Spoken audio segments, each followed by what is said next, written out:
Hello, everybody. Welcome aboard. Happy Friday. It's good to see you guys. Hope you're doing well. Eccentric One's in the house. This is definitely not a pretty plane. I don't know. I kind of disagree. I actually saw one of these things on the ramp the other day. Or I've seen a couple of these things on the ramp. And the single-engine variant of one of these. And they actually look really cool, man. Like, they look really, really, really neat. Because they're just so very different. And you're like, I don't know how that thing flies. Devious, good to see you, man. McShiggity Pilot, good to see you. Just finished my flight from Fort Lauderdale to CV. I don't know where CVG is. You have to tell me that. Disgruntled Sailor, good to see you, buddy. Yeah, Lady Pilot. Actually, here. One of the features you got here. One of the features, you can pull the menu out, which I'm blocking. But there's a menu there, trust me. Oop, that's not what I'm looking for. You have 4 possible people. So we can put any one of these 4 in any one of these seats. So we can be like, all right, Chloe, you're flying now. Chloe's got her nice, professional striped shirt going on, trying to make herself look a little taller.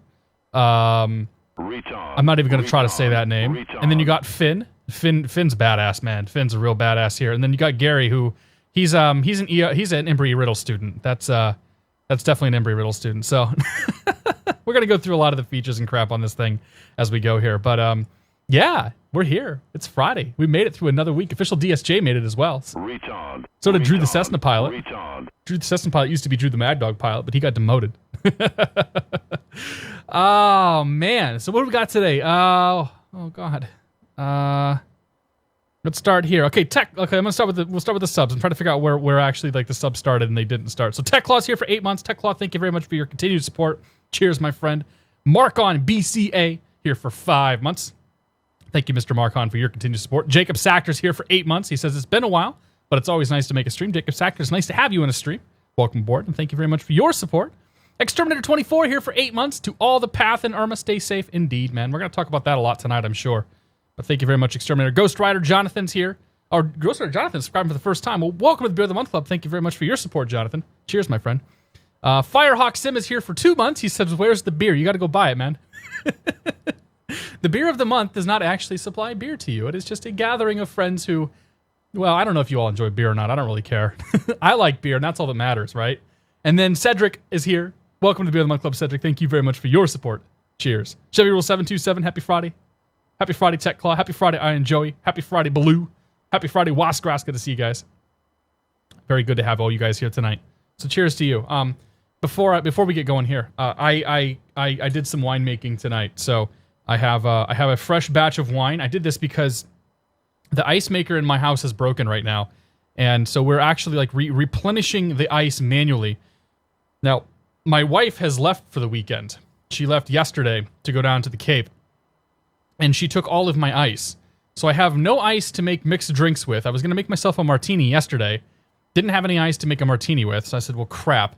I've been drinking quite a lot of beer lately, so I didn't feel like drinking any beer tonight. I'm like, well, and I don't have any wine left. All my wine was my wine keg had gotten blown. Like, it was out. It was empty. So I'm like, well, if I want to drink wine, I have to fill the wine keg back up. So as soon as I got home, I filled the wine keg up. I got all sweaty and gross and whatever, but I have 5 gallons of wine on tap now. I think I got more wine than I could possibly even hope to drink tonight without killing myself. Aviation 380 here for 4 months, just going to stay and watch the takeoff to verify this plane can fly. Thank you very much for your continued support. Cheers. Dr. Nerd Rage. Dr. Nerd Rage is notable because he was the very first subscriber to this channel. He was the very first member of the Beer of the Month Club. Catstrator Problems, he says. 8 months, man. Thank you very much, Dr. Nerd Rage. I appreciate it, buddy. Cheers. Life is hard, Paco Board. I know, man. I'm glad that somebody finally acknowledges that. Paco says he'd rather be in Florida than having that problem. I don't think that's the case. I don't think that's the case at all. Anyway, we're not here to talk about booze. We're not here to talk about my life. The Zest is here, though. The Zest is here to see this lovely plane. This is the Velocity... what's the name of this thing? The Velocity V-Twin by Aerobask. Is that what the official name of this? Aerobask Velocity V-Twin is what I have written down here. Does this plane have wing flex? I don't know. We'll find out. Get to Pants here for 5 months. I volunteer to help with your overabundance of wine. Get to Pants is moving out just down the road from me here by the end at the beginning of next month. So she's very much going to help with the consumption of the wine. Thanks, Ashley. Appreciate it. We're going to find out about the wing flex. I don't think it does. I'm going to go with probably not. Lionel's in here if he can chime in. This is the Velocity V-Twin by Aerobask. Real funky looking plane. Real funky looking plane. Like, I actually, and so I mentioned right at the beginning, I've actually seen, not the twin version, but I've seen the single engine version of one of these on the ramp. And I got to show you a picture of the velocity. So the single engine. I got to show you a picture of the velocity single engine plane here because this actually looks even goofier than the one that we're in right now. That thing, like that's got like the twin rudders on either side. I almost wish they would have modeled that thing because it looks so freaking cool. Like it's so weird. But I've actually seen these sitting on a couple of ramps. There was one in Lawrence a couple of weeks ago when I was out flying, and there was one on the ramp near Providence in a little airport called North Central in Rhode Island when I was doing one of my cross countries. But this is the twin engine version of that plane.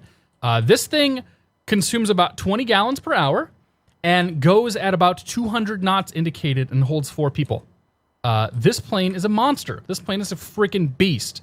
And I had a chance. The Aerobask sent me the... So, full disclosure.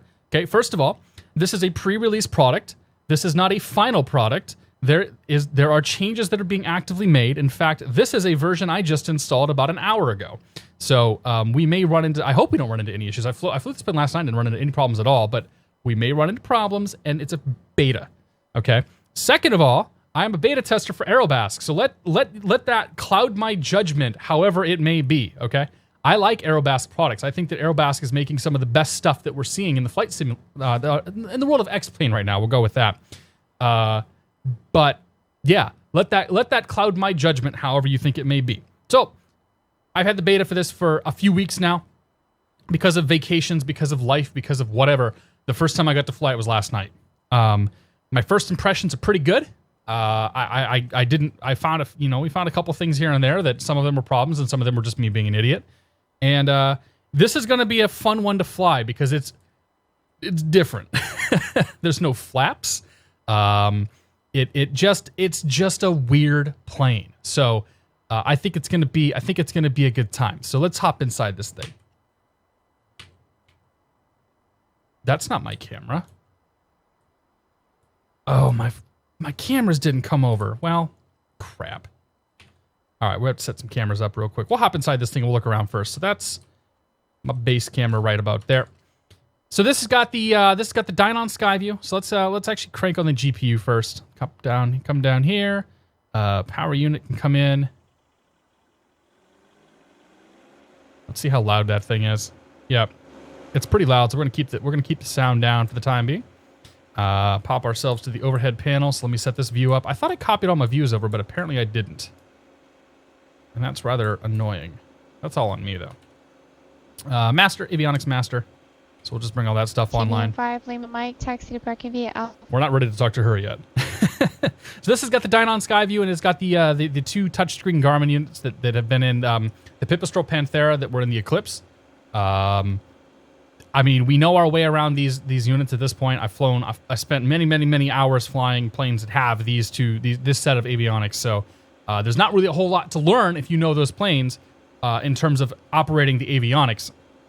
All there really is figuring out how to fly this thing and just kind of doing something a little different. So yeah, with that out of the way, I got to set my views up real quick. So that's the main view.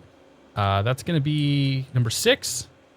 We set up number 8, so we'll come down here. We'll call this one number 3. I don't really use this one at all, but we're going to use that number 3.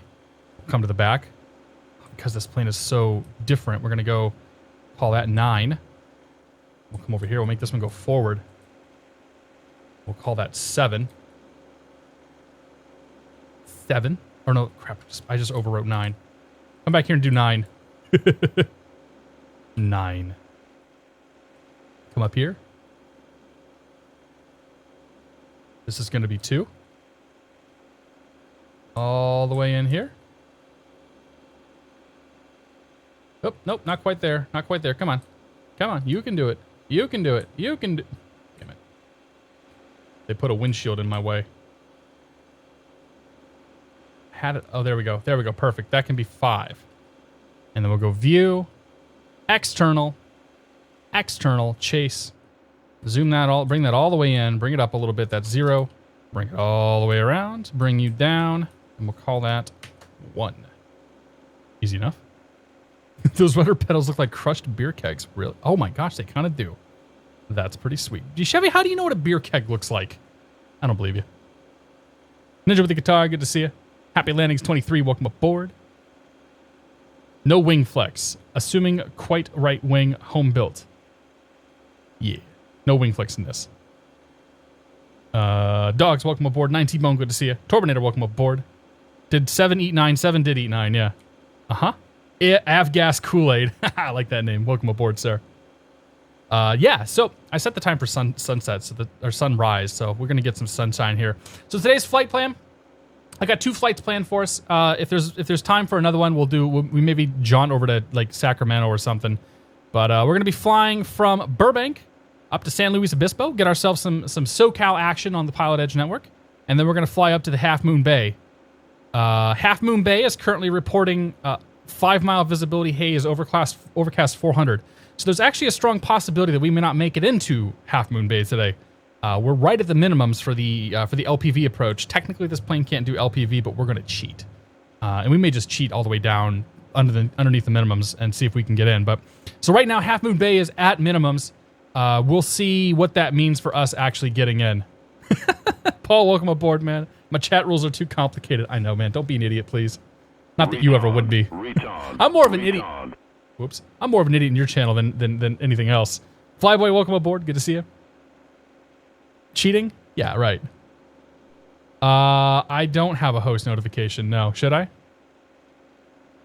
I could set a host notification up with some rules on there, but yeah, not right now. Maybe I'll do that tomorrow. Can somebody explain minimums? Oh, we'll talk about minimums once we're up in the air, Blues, because that's going to be important for us. Billy OW, welcome aboard. Let's go scud running, says McShiggity Pilot. Yeah, that may be what we do. Anyway, I don't really know what to say about this. Like, I don't have a lot to say about this plane other than let's just get it up in the air and fly it. So, honestly, in all reality, this plane is not super dissimilar from other Aerobask products that have been released recently. Other than obviously the design as a whole is very, very, very, very different. But the avionics are the same. The overall handling, the overall feeling, the overall depth of simulation is the same. So, yeah, we're just going to fly this thing and have fun. I mean, it's not super complicated. It's got 2 piston engines at the back. They go, roundy, roundy, round, and off we go. Cali Pilot here for 6 months. Forgot to unsubscribe. Oops.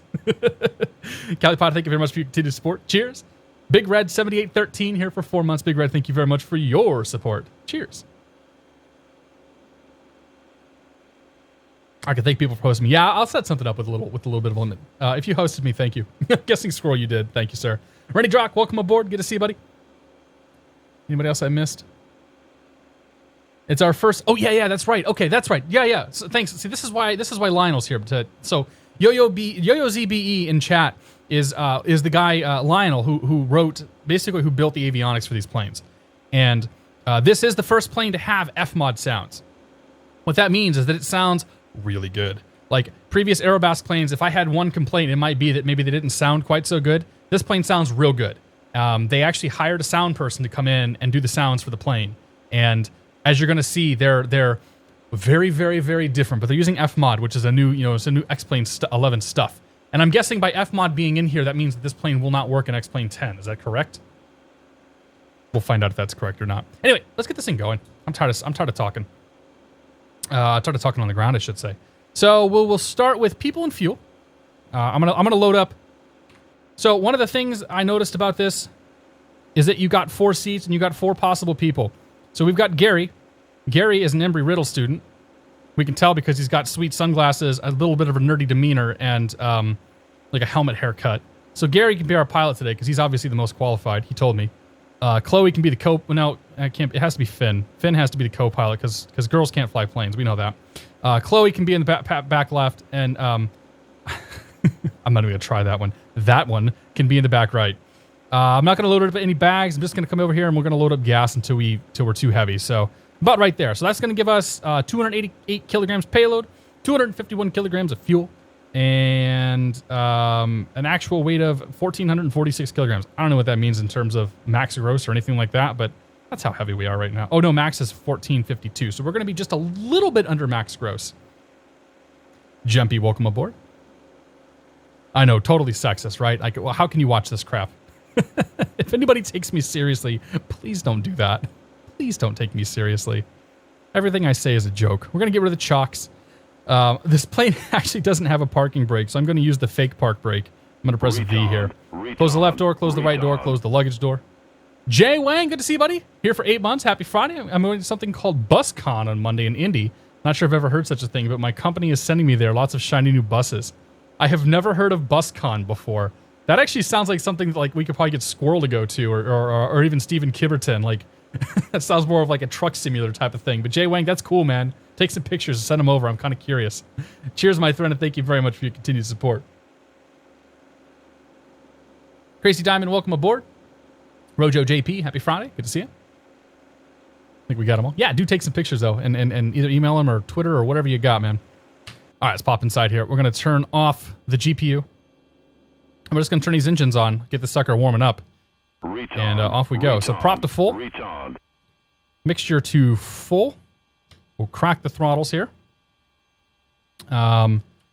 Overhead panel, let's see. We want the beacon light, the nav light. We'll leave the panel light, and yeah, we'll leave the map light off. The panel light can come on. Pilot Nuts here for 6 months. He says, funky little plane. Indeed, Pilot Nuts, thank you very much for your continued support. Cheers.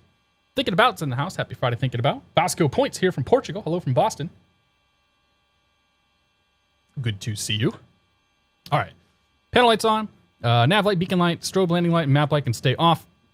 Masters on. Avionics masters off. Alternators are off. Pitot heat, autopilot are both off. We'll bring the fuel pump on. I'm going to bring the sounds up a little bit here, too. We're going to go mags, ignition on the left side, and we're going to go ahead and start the left engine first. Clear prop. See if I can push the... Oh, that's the right engine.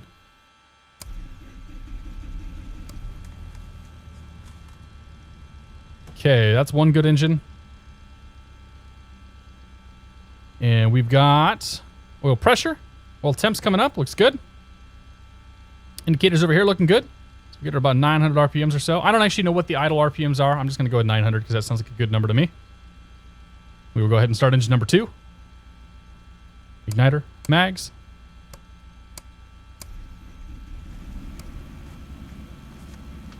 Engine's coming up. That one comes down as well. So 2 good engines.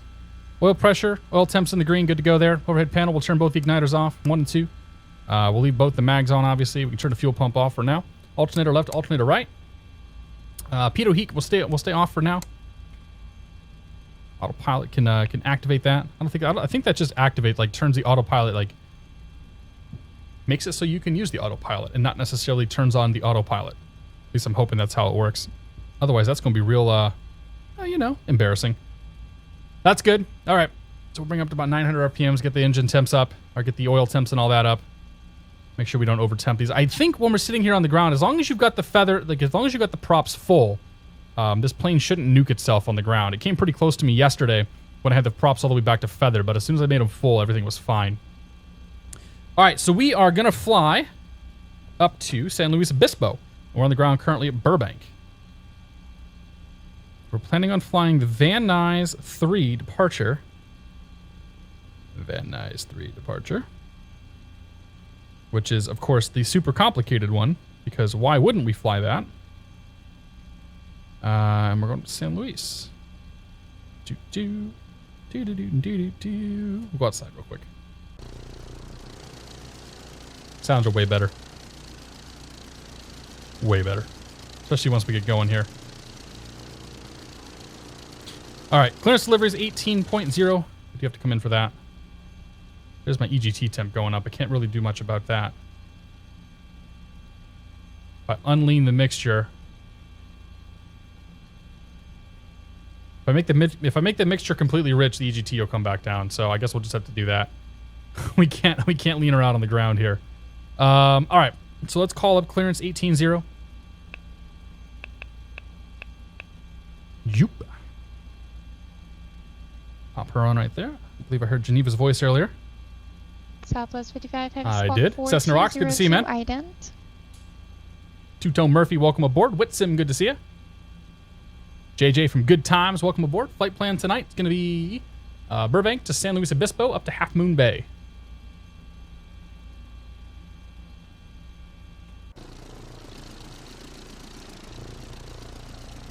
Burbank clearance, velocity 717 Tango Sierra IFR to San Luis.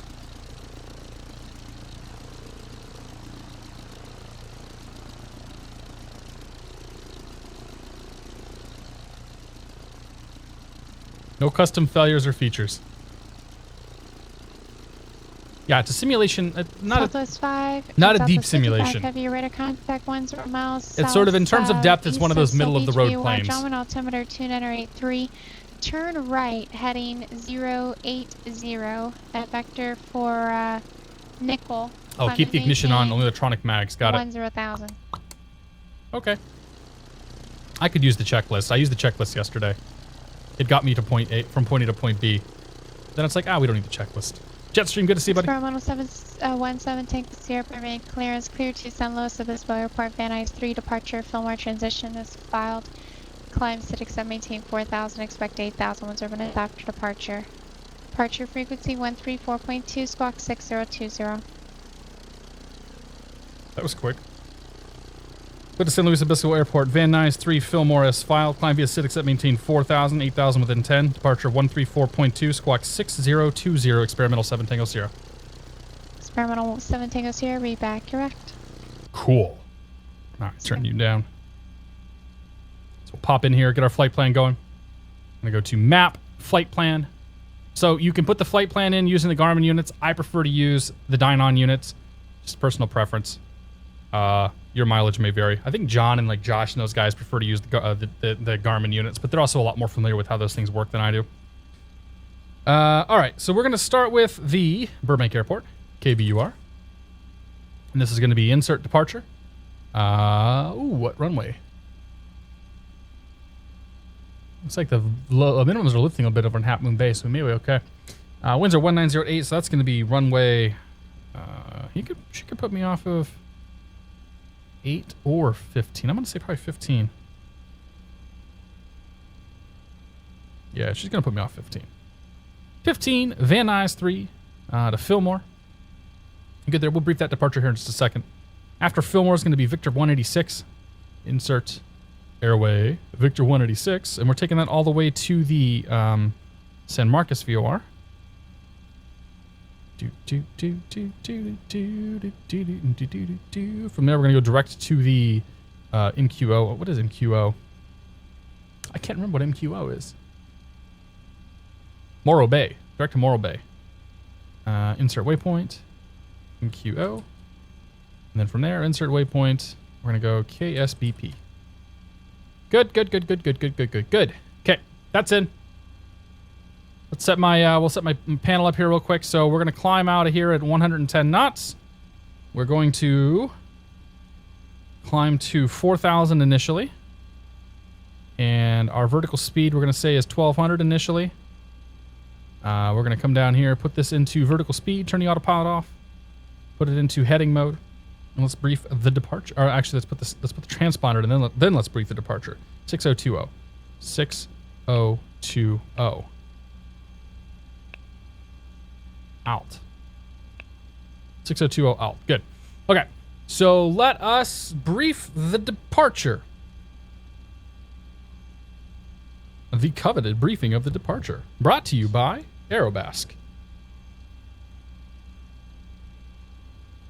All right. Okay, so the Van Nuys 3 departure says, from runway 15, depart heading 213. Easy enough. So we turn to 213.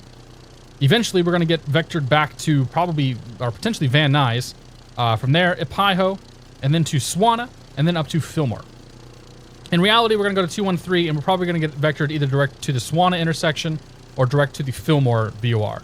That's been my experience. Most people aren't from Boston. I don't live in Boston proper, no. Are the sounds really default? No, these aren't default sounds. These are custom sounds. Custom sounds, I've used Fmod to put these in to basically position them and all that stuff. So yeah, they're good sounds. So yeah, that's the departure. It's fairly simple. So the initial heading is going to be 213. We are in heading mode, so 213. Boom. Good to go there. It's 110, 4,000, 1,200 for the vertical speed. We're going to start in vertical speed mode. Then we'll switch over to IAS, climb up to 4,000 feet on a heading of 213. We have the departure loaded in. We have the flight plan loaded in. We've got our transponder set. Everything up here is set. I think we're ready to go. J10GB, good to see you, man. The scenery you're looking at here is the Burbank scenery by Iced 8383. Iced is a broadcaster on, or well, I don't know actually if Ice still does broadcast. Ice has been a broadcaster on Twitch, has built custom scenery for X-Plane, and made this lovely Burbank scenery that we're looking at right now.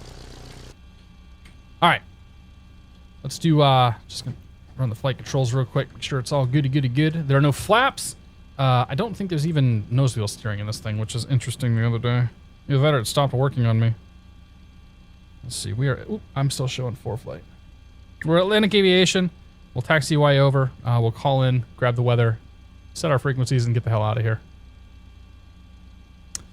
Burbank 1908. Winds are 140 to 200. 10 mile visibility, clear skies, 27 Celsius, altimeter 2983. 2983 is punched in. The altitude here is 778, which checks out. Good to go. All right, close enough. Let's change you to sky view. Let's turn you off. Turn you off. All right.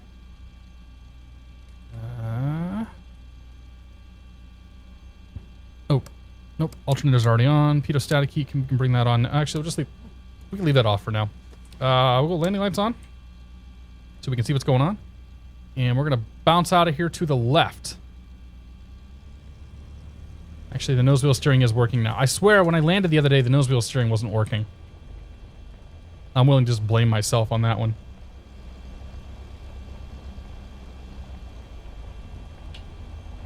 Okay, ground's 23.9, so we're going to use COM 2 down here. Tune into ground. 2890. Tower's 18.7. So... 18, 19... I did that wrong, didn't I? Yeah, put tower up there now. Ground's 123, 2390. Enter. Okay, Burbank ground up there, Burbank tower down here. Good. Then we'll switch this over to mic 2, monitor 2. So we're going to use COM 2. The departure frequency is going to be 134.2. So actually 134.2 is already in there. Great. Turn that back on. Cessna 50 Romeo, clear to That'd be Dozel, Charlie good to see you, buddy. Romeo, Quebec Happy Friday. Airport, flying 175. Is that a real plane? No. On departure, radar vectors to 3023 Oceanside, then direct. Maintain 5,000, departure 128. Lots of handword. Crossman, good to see you, man. 410. Yeah, dude. It's actually, this is, I think, the best looking plane that they put together yet. I'm really impressed with this. Like a lot of the Aerobask stuff it's been, you know, maybe not the greatest looking, but this one's pretty good. Burbank ground, experimental 717 Tango Sierras at Atlantic Aviation with the weather for taxi.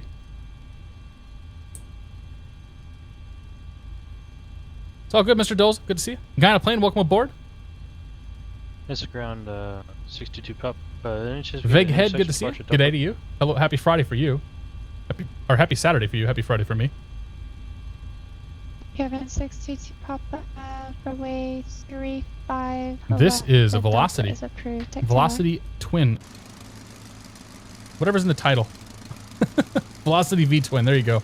By Aerobask. Yeah, we're ready to go. Delta 3 622 Papa, Henderson Tower. It's a good looking plane. I like this livery too. Right, downwind departure to southwest is approved. Runway 35 left Delta Cliff, takeoff on 040 at 9 or remain outside Bravo airspace. Yeah, McShitty, man. These things look really awesome. Clear for takeoff 35 and this thing hauls, dude. 62 pups hit. And someone was calling with a request again.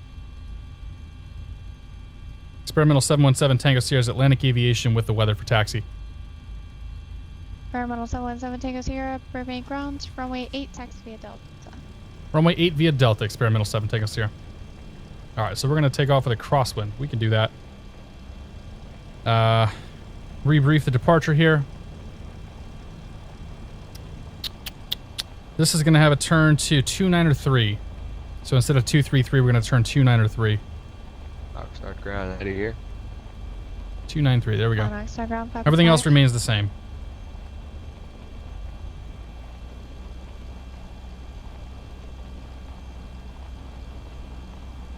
All right, let's get the fuel pump on. Oxnard ground, November 60 to Romeo. Remember, the engines are way behind us, so they're actually not going to be super loud in this plane. Once we get up in the air, it's mostly wind noise that we're going to hear. There's the LVDRC livery. We'll check that out the next time then, for the for your sound person. Is there a Velocity V-twin in FS economy? Not a chance. Actually, they should have. I don't know actually, because there's been enough of these things produced. There should be one in there. You'd think. I don't know. I didn't check. I think a good stand-in might be the Diamond DA42, but that's got bigger fuel tanks, so that gets kind of weird there. Okay, go to tower. Oh, I read that wrong. Actually, we're still going 213. I read that completely wrong. 213. Yes. Okay, runway 8 identified. Overhead panel. Strobes. Lights are up here. Good. Those are good. Those are good. There's no clouds out there. Not worried about the pitot heat. Let's go. Actually, let's put this on terrain for this one here. Okay, lights. Camera. Action. There's no flaps. Mixture. Prop. Everything else golden. Romeo, forward clearance, advisory to copy. Ready to copy, 0 to Rum. Full route clearance. 30 Hotel Romeo, clear to Blythe Airport. On departure, heading 255. Radar vectors Fillmore. Isn't this how it goes? Direct Palmdale. About what tweet?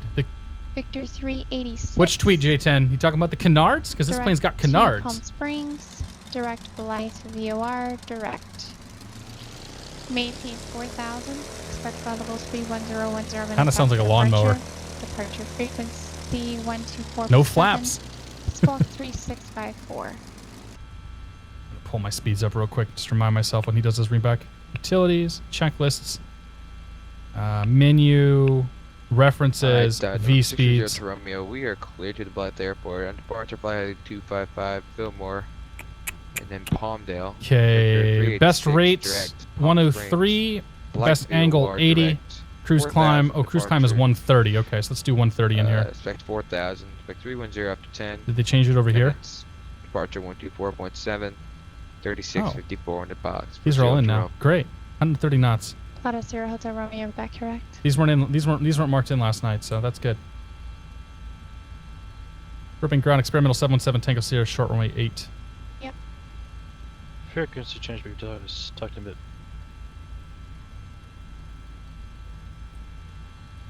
John Wayne Ground, Cessna 8350 Romeo will park in the transient parking area near the approach end of runway 2 left. Ready for taxi, IFR. I got blocked when I tried to talk to her, so we'll give her a second.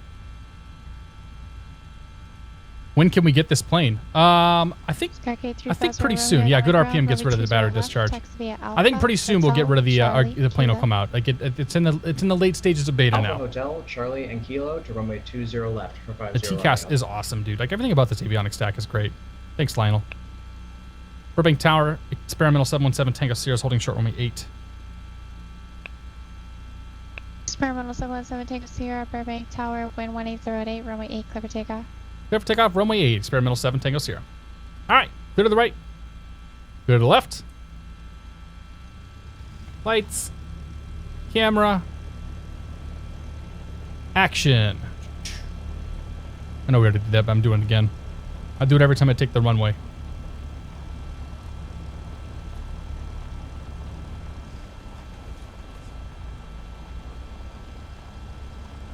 Eight identified. Let's go. Punch it.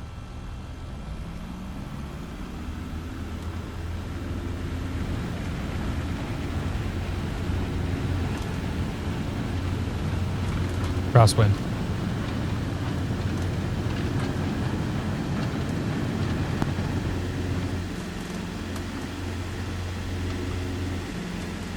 Positive right gear.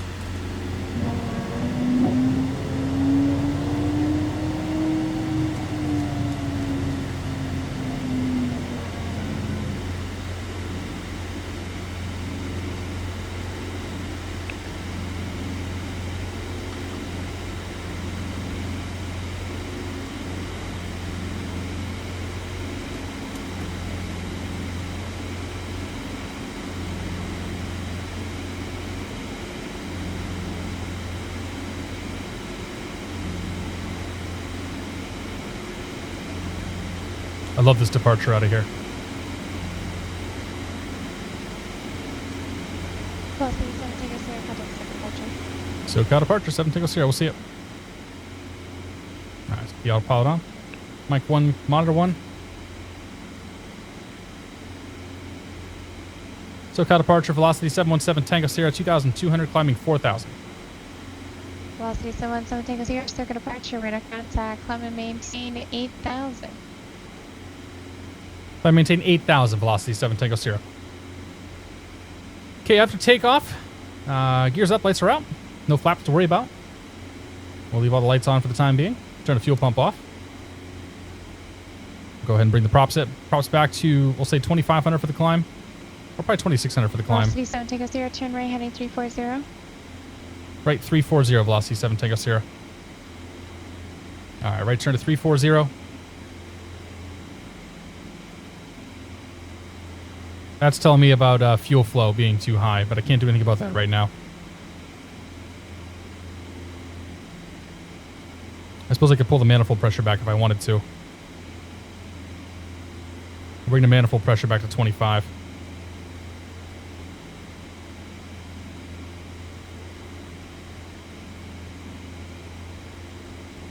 I don't know what the numbers are for running this plane, so we're just kind of taking some guesses here.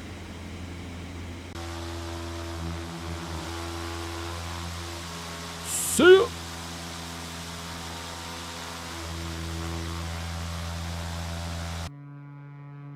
Southwest 55, contact Los Angeles Center 126.35.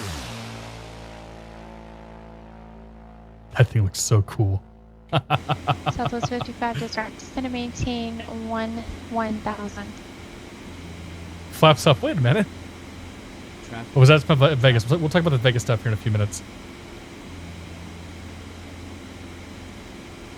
Okay, traffic off my 3 o'clock. In sight. He's going to miss me. Not for lack of trying, though. Doppler! Descend. Cat has found his new favorite plane. That's a cool plane. 55, descend Without and question. maintain 1,000. Palm Springs altimeter 2977. It is a very, very neat plane, I think. My first impressions are good, but this is only my second flight, so.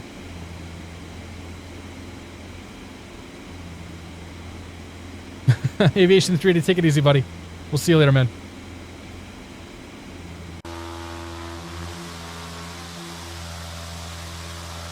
It is such a weird looking plane, though. Like, it really is.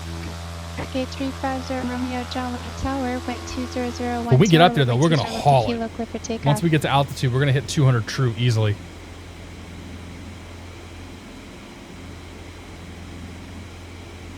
Next time I see one at the airport, I'll try to snap a picture.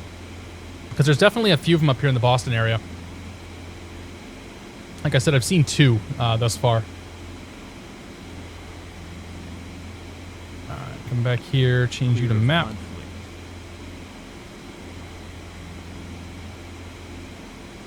1,500 to go.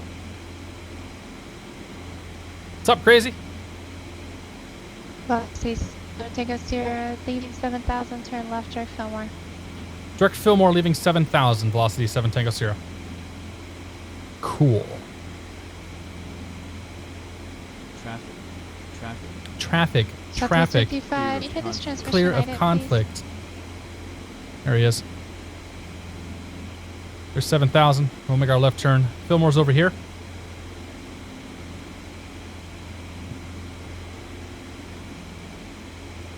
Get ourselves more or less pointed towards it.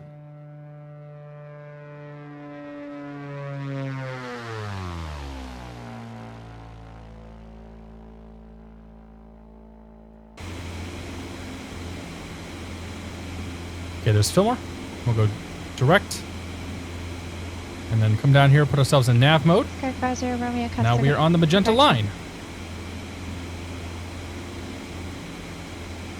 When will you come flying here in Mexico? We can see about doing Mexico sometime. I don't have any scenery or anything down there. So yeah, I can't, like, Mexico's a little tough. Okay, there's 8,000 feet. I'm gonna push the throttles all the way forward. Now, when I did this yesterday, I brought it back to 2,300 RPMs. 350 Romeo, SoCal departure radar contact. So we'll do 2,300 RPMs. And I got the fuel flow down to about 11 per side. So right now we're at 12 per side. I should be able to get closer to 10. Like 10 is what the books are calling for, but probably not at 8,000 feet. Thank you. I do have your request. So we're going to keep an eye on our gallons per hour. I'm going to bring that to 10, and I'm going to see what that does to my EGT. Oil temps are good.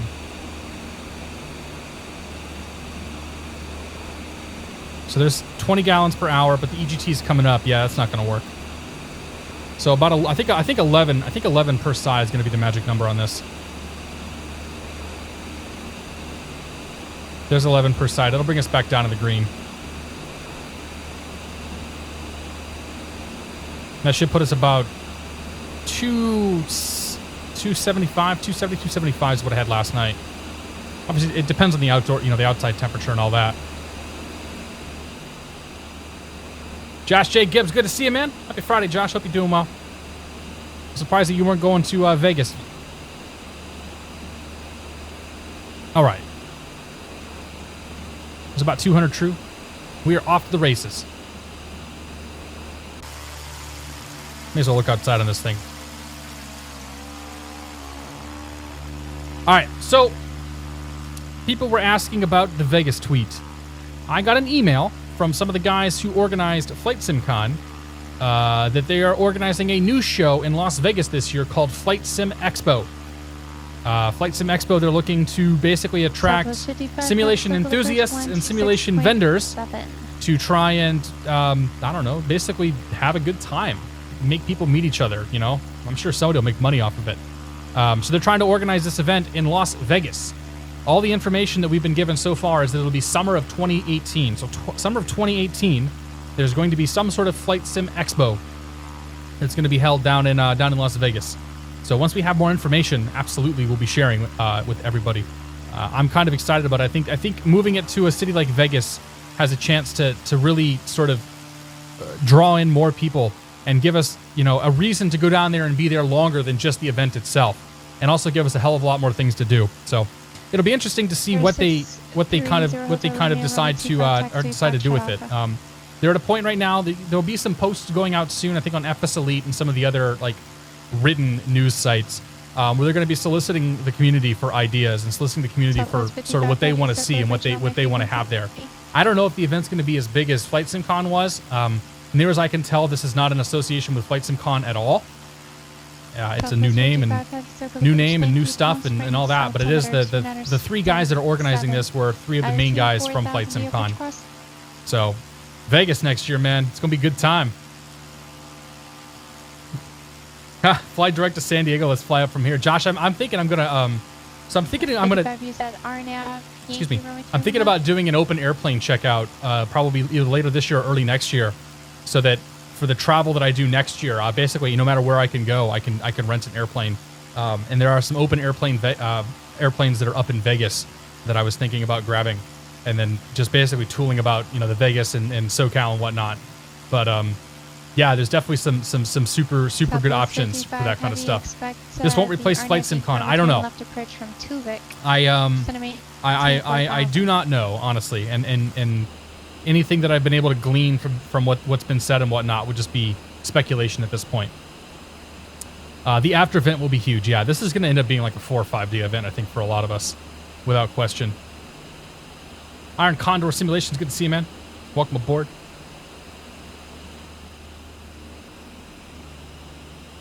Avgas only. Oh, it takes unleaded as well. Interesting. Yeah, it's gonna be a good time. I hope not. If there's not, I don't know we'll ever make it. Yeah, I don't know. If Flight SimCon's still gonna happen, we'll probably hear more about that either later this year or early next year. But my understanding is this is a completely new event.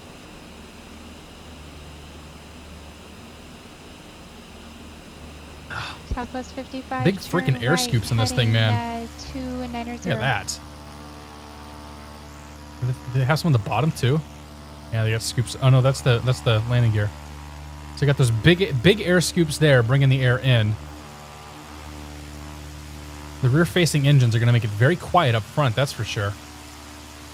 And we are just hauling, dude. We're doing 203 true. Like, that is Southwest insane. 54, I'm going to 203 join you. true I'll at 22 set a gallons per turbo hour. Like, that's pretty on nuts. The segment between Riak and Tivuk at 4,000. So it'll be off of the What a cool looking plane. Yeah, I know, man. It's pretty neat. Off of Riak. The Canards, man. I can't get over the Canards. Like, and the way this thing flies is very different. I wasn't complaining. I was making some comments about the overall handling of the plane yesterday. And I was basically told that this doesn't fly like normal planes because of the fact that it has the Canards up front. So, like, it basically is calling for an approach speed of 80 knots, and I didn't believe it.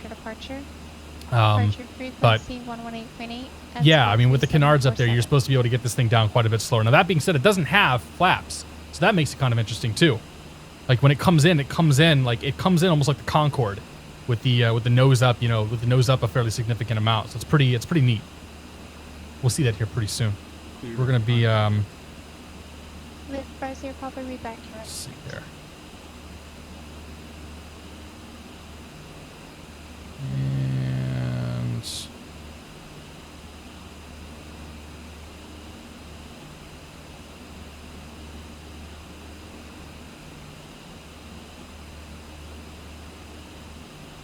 nope, that didn't work. There it goes. We got about 35 minutes or so before we get up to San Luis. We might even see some weather and whatnot on the way. Should be a fairly pretty flight. Retard. Jonathan, thank you for the bits, man. I appreciate it. If you're going to do bits today, by the way, make sure you add hashtag charity to your message. A certain percentage of every bit that gets donated for the next few weeks ends up going out to charities. Also, if you're interested in subscribing right now, for first-time subscribers across all of Twitch, not just here, but across all of Twitch, subscriptions are half off. Say again for 7 Tango Sierra. Velocity 7 Tango 0, contact point Magoo approach 124.7. 124.7, velocity 7 Tango Sierra.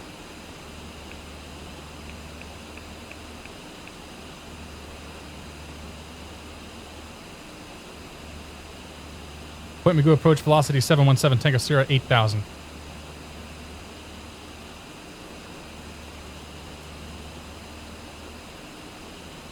We'll get back to that thought in just a second. 3450 Papa. Contact satellite. There you go, Salisi. Thanks for the bits, man. Hashtag charity. Dan in Vermont here for 5 months. 717 Tango Sierra, Magoo approach altimeter 2986. 86. 2986. Dan in Vermont here for 5 months, installing X-Plane 11 as I watch. Hard to stay focused. Dan in Vermont, thank you very much for your continued support. Cheers, my friend. I got to get up to your neck of the woods at some point.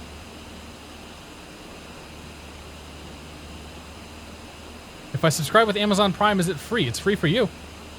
Everybody gets one. If you have Amazon Prime, you get one subscription per month that you can give to any broadcaster you like. And like I said, this particular month, they're first time subscribers. I'm actually going to go subscribe to a bunch of channels because, I mean, for $2.50 I may as well. But first time subscribers to any channel this month are half off. So it's $2.50 for you to subscribe to the channel. All the perks and whatnot for the month. The broadcaster sees the same amount of money. Twitch is just feeling generous, I guess. I don't know. I think viewership is down. So, Josh J. Gibbs here for 8 months. Did you ever know that you're my hero? Everything I would like to be. I can fly higher like an eagle. For you are the wind beneath my wings.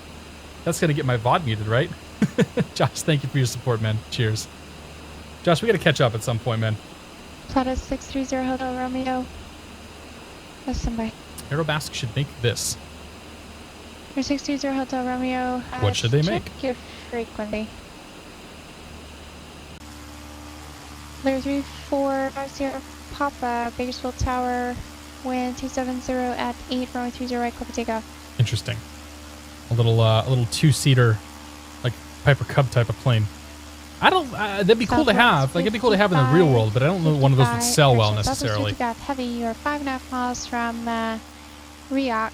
Fly heading. So, all right. 270. So I streamed on Monday and I talked a little bit about flight training then. Let's turn her down. So I streamed on Monday. I talked a little bit about flight training, but I may as well do that now. On Monday morning, I had my first check ride prep session with my instructor. And Saturday before that, I did an hour of touch and goes at the airport, and I think things went really well. But my first check ride prep session, things went really well. I have my second check ride prep session on Sunday, and if all goes well with that, I should be signed off to then take my check ride. So if all goes well, direct San Marcos, Velocity 7 Tango Zero. All right. Turn towards San Marcos there. Go heading mode. So if all goes well with that, I should be scheduling my check ride. So the big question for me on the check ride is going to be whether or not I can do it before I leave for a couple of conferences. So 2 weeks from tomorrow, I leave for a pair of conferences back to back. One of them's in Orlando for a week, and the other one's in San Francisco for a week. So, yeah, if I don't get it done by the 23rd, it's the 23rd. If I don't get it done by the 23rd, then I'm going to be kind of screwed for a couple of weeks, and it won't be until the middle of October when I can get it done. So I'm basically going to tell the DPE, look, I can make whatever time you want me to make. I don't care. Let's just get this thing scheduled as soon as possible, because I've got personal days and whatnot that I can take from work. Cooperfish 2002 says, well, hello, Santa Barbara, as you pass by. Cooperfish, thank you very much for your support. Cheers, my friend. I appreciate it, man. Santa Barbara, we're getting there. We're gonna fly. Oh, yeah, we're gonna fly right by here. We're basically headed direct to Santa Monica or Santa Barbara right now. 747-8330 just flew over my house. Up in the flight levels, but still pretty loud. You can hear them from the ground for sure. How do I subscribe with Amazon Prime? You need to link your Amazon and your Twitch accounts together. And then once you do that, you can click on the subscribe button, and you should have a button that says something to the extent of using your Amazon Prime subscriber. Audio videos desynced. What? 220, when it will clear direct fellows, climb and maintain 10,000. Check. Is it my webcam that's desynced, or is the actual? Interesting.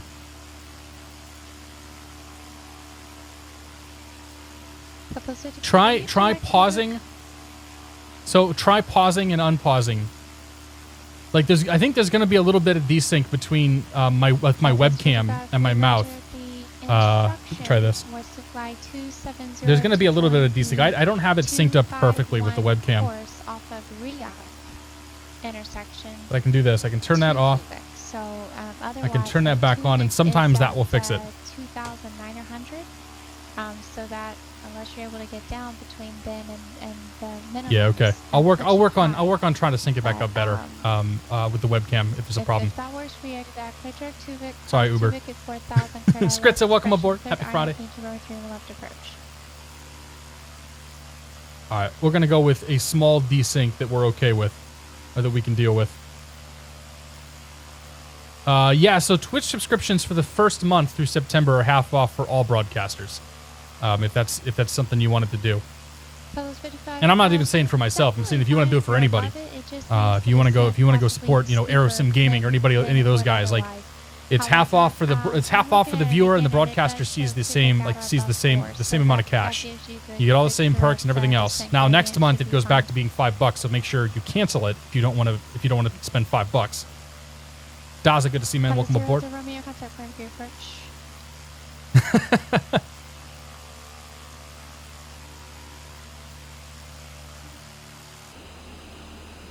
How we doing here? Southwest 55 heavy at just a contact. We'll keep outside this plane. I mean, we may as well stay outside because let's just go this way. This plane looks so damn cool. Iron Condor Simulations, thanks, man. I do my best. We're flying with some ortho scenery here in the morning.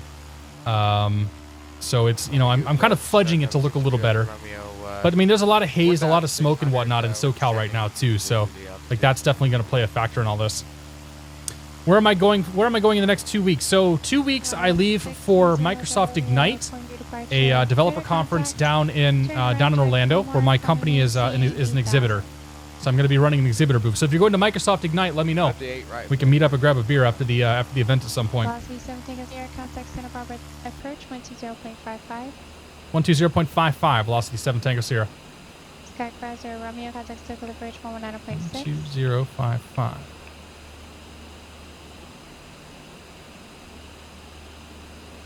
Santa Barbara approach velocity 717 Tango Sierra level 8000.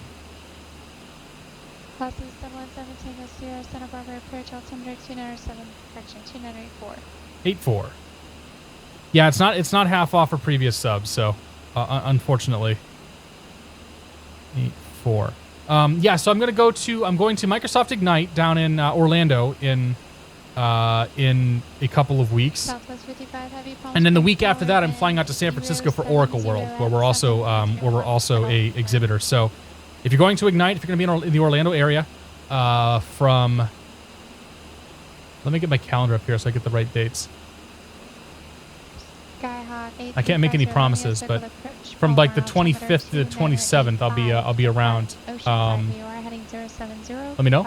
And I'll be in San Francisco at Oracle World. So if you're gonna go to Oracle World next month, that's from Monday, October 2nd through Monday, October 2nd through Wednesday, October 4th. I'll be at that too. And then my wife and I are gonna go to Wine Country up in Sonoma after that for a few days, and then hanging out with some family and whatnot. But yeah, so a week in Orlando for business and a week in San Francisco for business. Desync is gone. Fantastic. But yeah, I don't know. I am and I'm not looking forward to, like, I'm not necessarily looking forward to the Orlando stuff. But I am definitely looking forward to San Francisco because my wife's going with me, and we're gonna go through Wine Country and whatnot. So it should be a pretty good time. RC Flyer, good to see you, man. This is a really cool looking plane, isn't it? Check out my Canard. It's so weird. Oracle World equal Nerd Disneyland. Yeah, kinda. Professor Jedi, happy Friday, man. I don't really know what to expect. I haven't been to either one of these conferences. I'm going there as an exhibitor, so I'm going to be manning the booth along with a couple of my coworkers and just answering questions and talking to people for a week. Hope there is an Orlando after Irma. Yeah, that's ugh. Inter J, good to see you. Yeah, if you guys are down in Florida, I really do hope the best for you. It's going to be a pretty nasty, like, it's going to be a nasty couple of days coming up for anybody in that area. Like, that storm is going to just wreak havoc on Florida. And unfortunately, the path is shifted to the west, so, like, that entire state is going to feel the brunt of that whole storm. If you guys haven't been really following on it. The saving grace, or one of the good pieces of news, is that right now they're saying... So right now they're saying that it's going to be a tropical storm by the time it gets to northern Florida.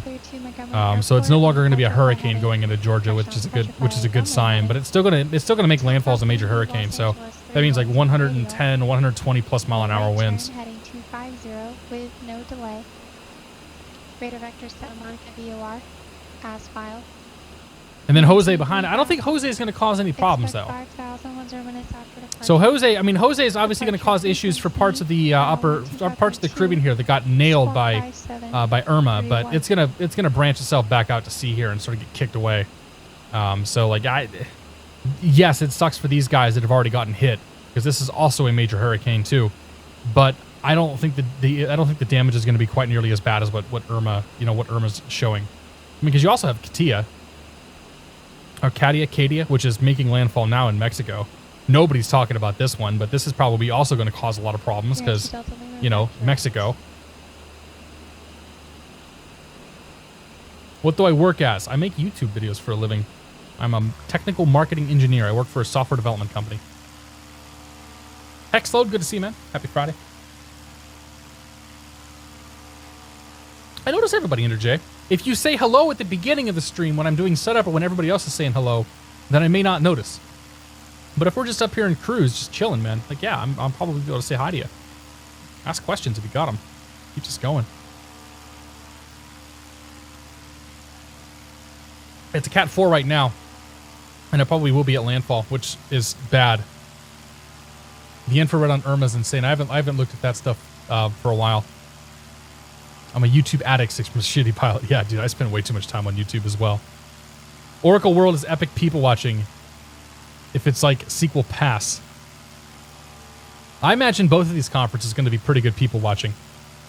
Pod in my mind, welcome aboard. Welcome back, sir. Good to see you. I don't do requests, Cinder Jam. Sorry, man.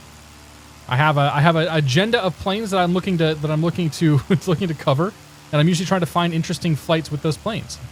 For example, there's Santa Barbara. I think I'm guessing Cooperfish must live near Santa Barbara. We're gonna wave hello. Hello, Santa Barbara. Good to see you. Happy Friday, Santa Barbara. Mr. Strautman, good to see you. Welcome aboard. Did you see what Delta Flight did when Irma hit Puerto Rico? Flew in, which the storm was off the coast. Yeah, he flew in between the bands, grabbed a bunch of people, and flew out. I'm guessing that plane was empty when he went in, though. Like, there's pretty much zero chance that anybody was on that plane but the crew and the pilots. Are we going to do a 320 soon? Eventually. I don't have the Flight Factor 320 if that's what you're asking. Oh, Cat 6 cable. I was trying to make it... Oh, yeah. I got you, Jedi. Wait, no. Sorry. Inner J mentioned Cat 4. Professor Jedi, I didn't even see your Cat 6 comment. Sorry about that.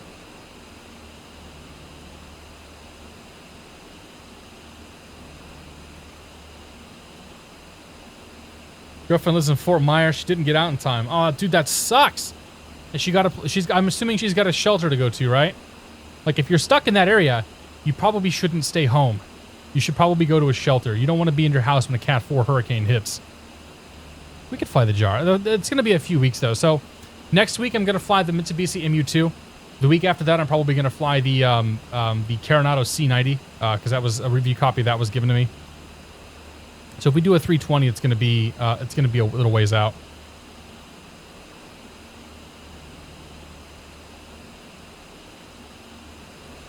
Flight Factor is not out. So the Flight Factor plane is going to be released soon, but it's going to be a limited release. Are you which way? They're going to do a limited release. It's going to be a very specifically be a beta product. It's them trying to get basically cast a bigger net, get some more feedback, get some more people flying it. But yeah, I don't have a copy of it yet. You should check out Santa Barbara in real life. I would love to, man. I would love to go out there. What about the CRJ 200? I'm gonna wait for that to be updated.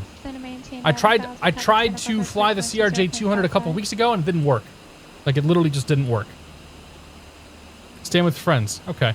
Iowa Scotsman, good to see you, man. The Daedalus. I'm off to bed. Catch the VOD before I go out. Here are some bits I have left over. If you're doing bits, make sure you do hashtag charity. But Daedalus, thank you very much for the bits, man. I appreciate it. Cheers.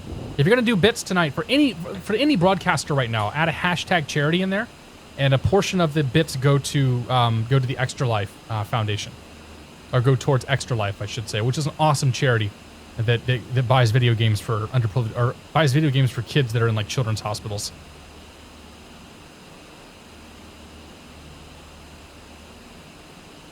Yeah, the CRG I can't even get it to turn on. Like half the buttons just don't seem to work on the overhead panel. So I think the CRJ 200 is kind of dead now until the major update for that comes out. Was that for me? Okay, PD to 6,000 nope. And like ILS runway 7, probably should pop. All right, let's find an approach here. 31015. So we're going to be landing runway 29er. Is there an approach for 29er? Retard, retard, retard.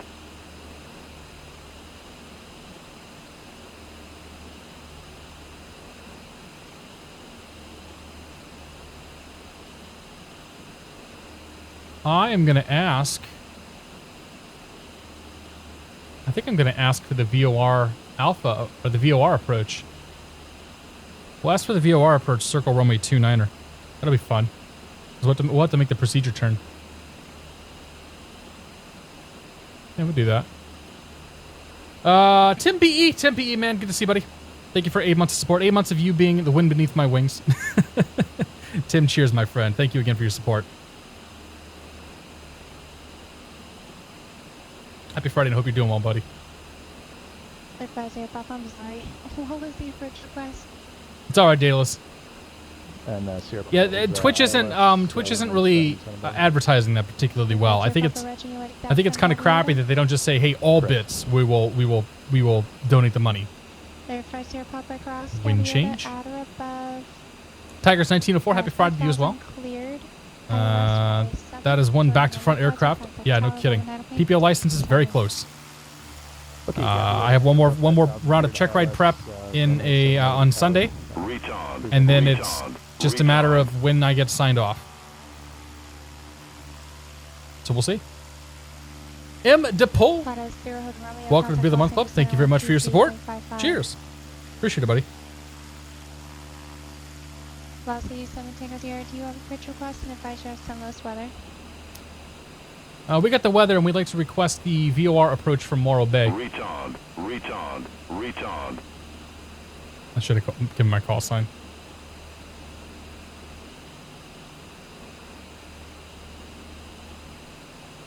Plata's 630 Hotel Romeo. Professor Jedi, welcome to the Month Club. Professor Professor Jedi, thank you very much for your support. Cheers. Appreciate it, man. Larry 50 Papa. Kyo, good to see you, buddy. Larry 3450 Papa, Santa Barbara Tower. I believe the instruction was to contact me once you join the Kyo, hope you got a place to go, man. I'm not envious of your position right now. That's for sure. And Center Lear 3450 Papa's back up 2055. Larry 3450 Papa, thank you. Tango Sierra, expect that descent at fastest discretion. Actually, just maintain 8,000. I have a descent rate about 20 miles. 7 Tango Sierra. All right, so we're gonna fly the VOR Alpha approach. So let's do a quick brief on that. May as well have a little fun with this. All right, I had 2 people call in 20 miles from the west. I guess we'll try this again. Okay. The VOR Alpha approach coming into San Luis Obispo. So we're flying direct to Morro Bay right now. And what we're doing is we're going to fly this from Morro Bay. So Morro Bay is going to require us to make the procedure turn.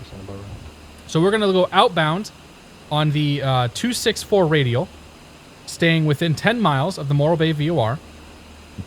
We're going to fly a procedure turn with 309 outbound, 129 inbound, coming back in to intercept the 084 course of the 264 radial inbound to Morro Bay. We're going to cross Morro Bay on the procedure turn, or outbound and on procedure turn at or above 3,500. And then once we're inbound, we'll cross at or above 2,800, down to 1,700 or above at Morro Bay 4 DME, and then 5.5 DME is our missed approach point. And should be the crossing of the runway there. Minimums today are going to be 1,500 AGL, 1,700 feet. Or sorry, 1,491, wait, 1,700 feet MSL.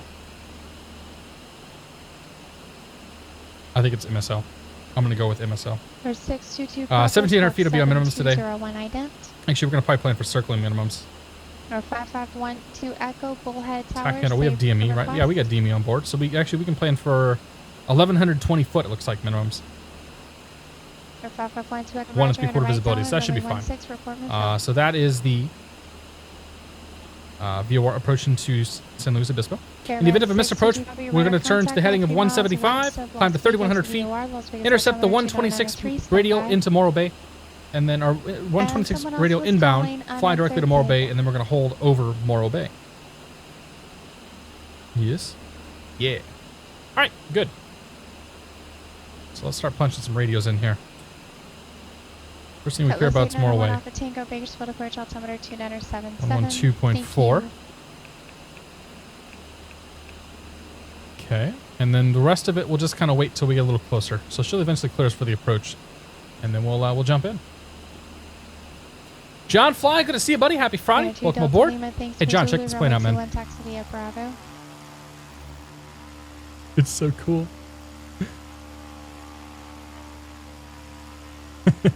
Sorry, Kyokin. Flight Logic, happy Friday, Tyler. The plane does have a TCAS, yes, sir. And John Fly, I hope you're doing well, man. John Fly's in Vegas right now for his fantasy football draft tonight. Him and Max flew the Cirrus out there, and they're leaving tomorrow, like tomorrow night. Is the draft tonight, or is the draft tomorrow? I guess the draft's probably tomorrow afternoon, isn't it? Caravan 22 Papa negative. Las Vegas Airport is slightly left of your, actually about your 11 o'clock on 1 miles. Do you have any sight? Caravan 22 Papa, fly present heading. Did I mention minimums before what they are? I think I'm out of, oh yeah. Right. Contact Drunk Las Vegas driver Tower drove into my 11, fence in my apartment complex, making sure my kids were away from me. Holy Las crap. Vegas Bravo, No, we didn't talk about him yet, Blues. Start Serious Max, good to see you, man. Happy Friday, Max. Welcome aboard. So minimums are basically how far you can descend before you have to go, basically like how far you can descend without having visual contact with the runway. So our minimums today are 1,200 AGL. There goes the tower. So we can go all the way down to 1,200 feet above the ground level before we have to level off. And if we don't see the airport by a certain point, in this case, it's going to be 4 DME, or 5.5 DME, I should say. We have to go around. We have to go mist. So the minimums are literally how low you can descend on the instrument approach before you have visual. Velocity 7 Tango Sierra, descend at process discretion, maintain 4,000. 4,000, my discretion. 7 Tango Sierra. Sky 50 Romeo, turn right, heading 160. All right, so we are moving at 202 true. That's a little over 3 miles per minute. Sky 50 Romeo, descend and maintain 3,000. We are. Let's see here. We're 9 minutes. Sky 50 Romeo, It's gonna take us. Oh my now. gosh. I don't even freaking know. We're going to descend 1,000 feet per minute. It's gonna take us 4 minutes to get down. Let's just head down now. I'm not feeling math today. Too much. I'm too fuzzy on alcohol. So 4,000 feet per minute. We'll go vertical speed, and we'll knock her down about 1,000 feet per minute. And we'll go mixture full. Pull the prop back, or pull the power back there. There we go. Down we go. Child of the Beechcraft Starship. I think the design was based off the Beechcraft Starship. Like based on what I've read. Am I doing a circling? Well, we're coming in on the VOR approach. So on the VOR approach, every approach is circling. We have a DME, so we can fly the DME minimums. 12 Echo, having insight, runway 16, clear to land, wind 340 at 9er. I'm guessing there'll be one more frequency change before we get knocked over to Santa Barbara. But San Luis. But I put the tower in COM 2. San Luis Tower is 124.0. Oh, that's not the one. Cleared 50 Papa, thank you. That's Wind actually, I want to put that 2508, runway down 27, here. clear to land. 12400. Okay. So we get knocked over the tower, we can just hit mic 2, monitor 2. And it'll work. Oops. This thing's so cool. I don't know that it's really anything special in terms of like, obviously the avionics and whatnot are pretty standard for what we've seen with the Panthera and the Eclipse so far, but it's such a different looking airplane. Like there's nothing else that's been released that flies and looks like this and flies like this. Because I'll tell you that this thing does fly a little different than I'd love doing a Starship. We can demonstrate there are enough customers for it. Yeah, that'd be cool.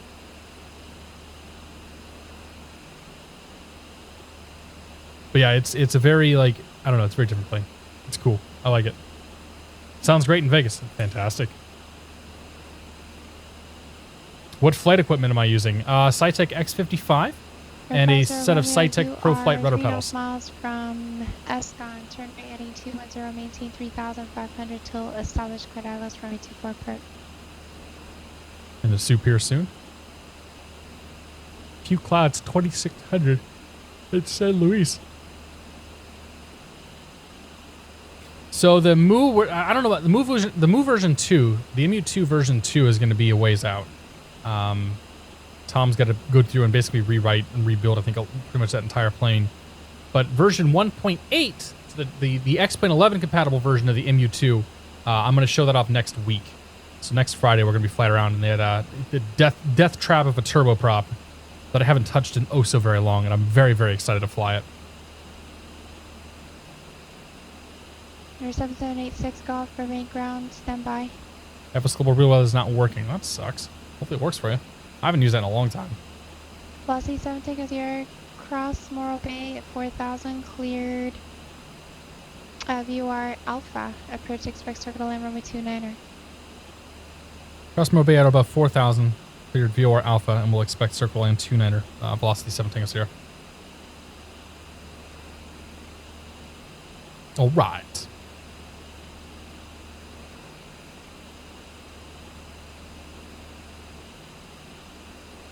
Okay. GG, PG, Ontario ground, stand by. If you're So let's do this. We're going to go heading mode real quick. I'm going to switch over to nav.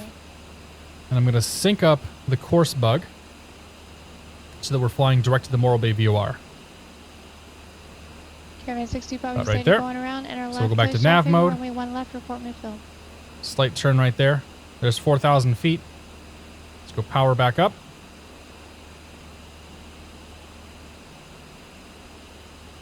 Caravan 2 Delta Lima, contact the departure. Fuel flow indicator is going to come in a bit, so we'll lean her out a touch. Probably bring it back to about 12 gallons per hour. We can come all the way back to 11. See what that does for us. The EGTs are going to be too high if we do that. So we'll see if we can get away with 12. Get the EGTs down. Nope. Okay, mixture full. Verify 12 Delta Lima's got a departure. We'll have the gallons per hour be in the yellow. Visible moisture. Let me get my pitot heat on. Once my sim stops freezing. There we go. Pop the fuel pump on as well. Running that red line or that yellow line live there. Still 203 true. This thing's still hauling pretty good. MU2 Rice Rocket. That's right, man. That plane's going to be fun next week.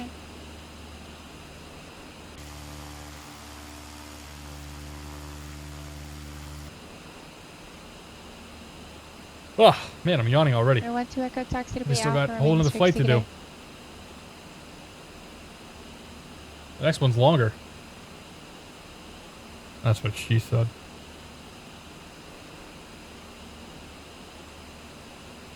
Visibility out the front looks kind of limited. Yeah, when I flew this in yesterday, I had to push my view up,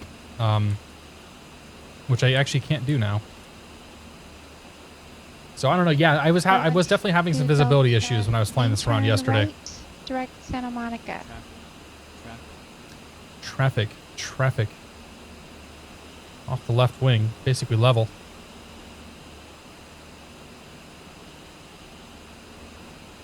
Make sure I got the right altimeter in here. 88.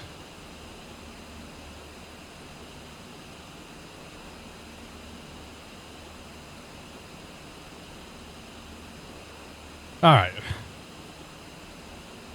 Once we cross Morro Bay, we're going to make a left turn to 264. So we got a few more minutes here to go. About 2.5 or so. Beatkeeper, good to see you, man. Cool plane. What's the average cruise speed? 200. I've gotten 205 true for this flight today. So right now I have the throttles full. The props back to about 2,300, and we are doing 205 true at the moment. So it moves real quick. Put it that way. Some scenery and airplanes loading in here. 312 Bravo Delta, St. Louis Tower, say again.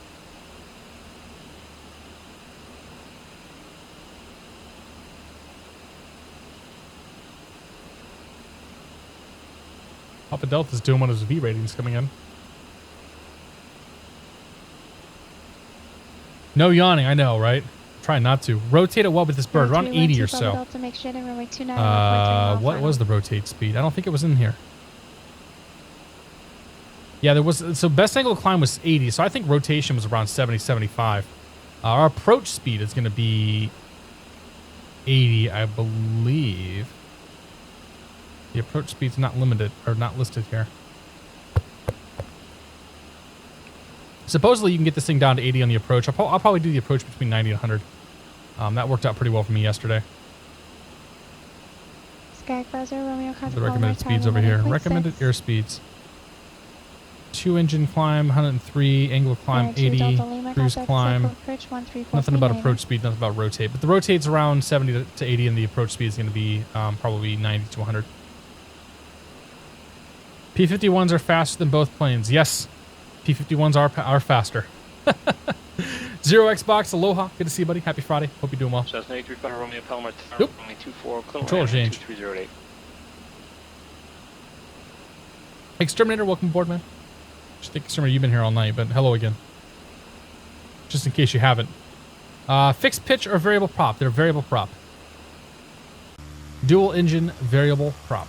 Air 512 Delta Lima, SoCal approach. Fly heading 15 Okay, so we're gonna go to heading mode. Beach, the LA altimeter 29 We'll start our turn here. 264 is what we're looking for.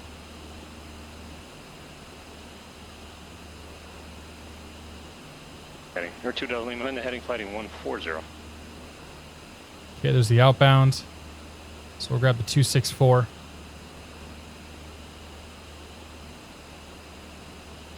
We can descend down to 3,500 if we want to, but I'm not going to worry about that yet. Taxi to signature via Whiskey Hotel. Monitor ground. Have a good day. Did I pass through just a little bit? Alright, put that in nav mode. Who's the aircraft that was standing by? We're going to fly this about 5 miles out, and then we'll make a procedure turn.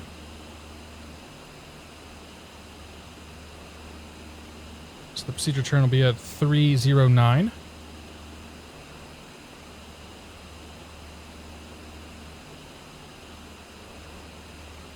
I'm not impressed single engine Panthera can do that. Panthera's not doing 205 knots. Power seats? I don't know. I assume so. Who knows? Actually, probably not, because it's an experimental plane. I think they tend to be a little lacking in features.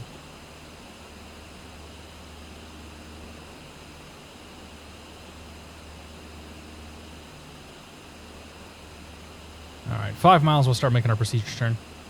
All right, 312 pilot to runway 29 equivalent. Other aircraft again. There we go, heading mode. Other aircraft sig.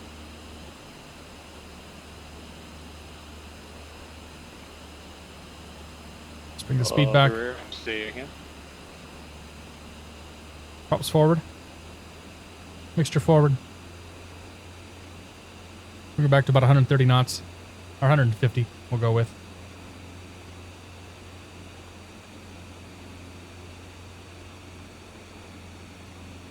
South 727 Hotel San Bernardino ground.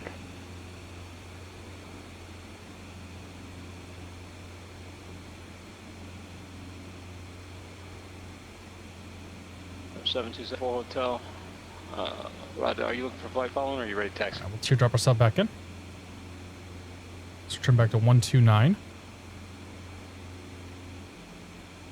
74 Hotel. If you want to look that up, feel free. Just let me know what you And want we'll to set the course to 084. do. 74 Hotel, run 24 taxi via Alpha.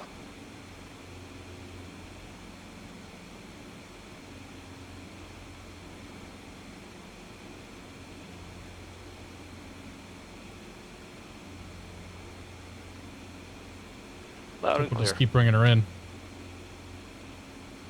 Air 2 Delta Lima fighting 130.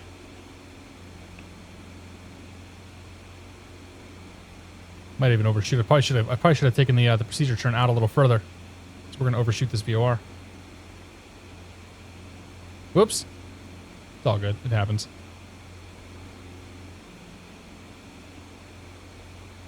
Now I know.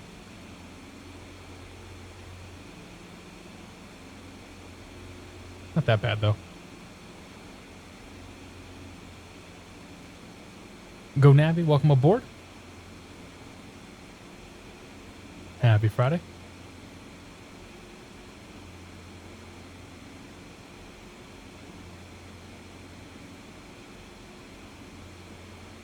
Okay, we can go down to 2,800 feet now.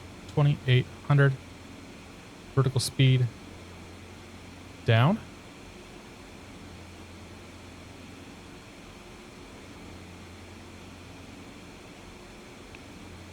Definitely not on that radio.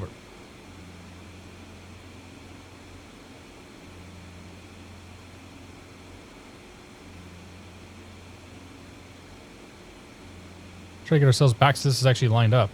So we're finding the VOR approach into San Luis Obispo right now.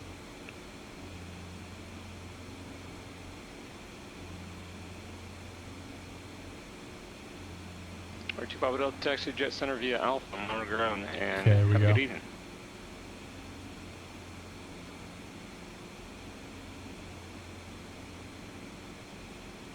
Did I catch the Pats game last night? In 90 Flyer, good to see you, man. I did not. I don't really watch football. I don't have a way to watch football because I don't have TV. I don't have cable.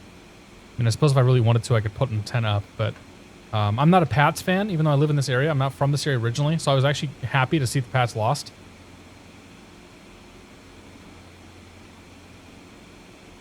All right, it's 2,800 feet. That's our minimum until we get to Morro Bay here.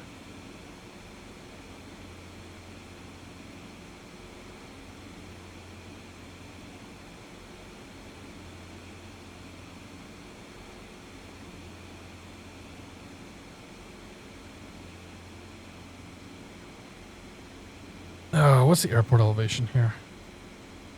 209.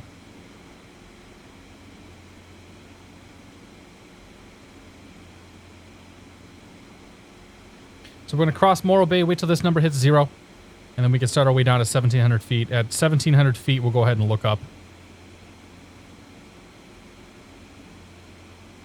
Once we hit 1,700 and DME 4, so Other aircraft on again. that's what we're looking at right now.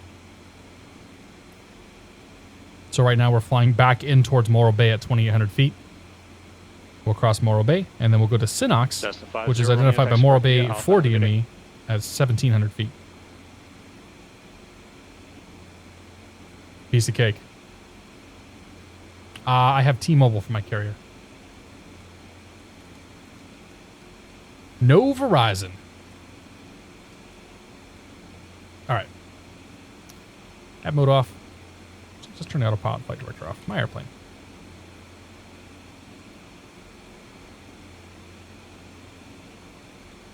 There's some Tango Sierra, contact San Luis Tower 124.0.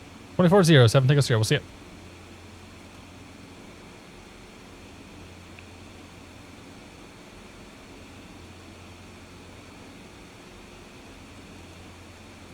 Okay, 1,700 feet.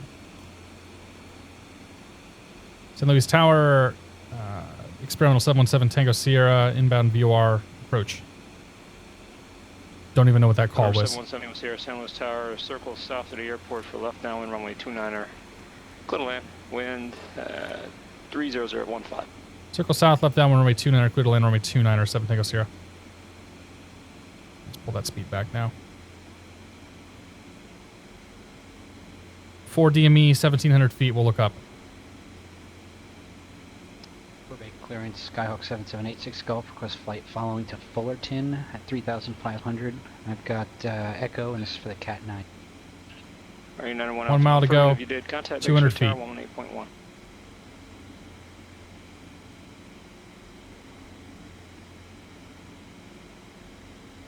Half mile, there's 1,700. 778 Golf, Burbank clearance. Maintain, on departure, maintain VFR out below 2,500. Departure there's 4 miles. There's the airfield. 134.2, squawk 1432. Let's put this right on the left downwind. VFR out of below 2,500. Departure with 134.2. Okay. We're going to 29er, so I'm going to set my heading bug for 29. Cessna 7786 Golf. Descend our way down. Actually, we're in the pattern right. We're at pattern altitude right now. Cessna 901 Alpha Tango. 2 things. 1, you're still with Bakersfield approach, and 2, you're just transmitting all over me there. Contact tower 118.1.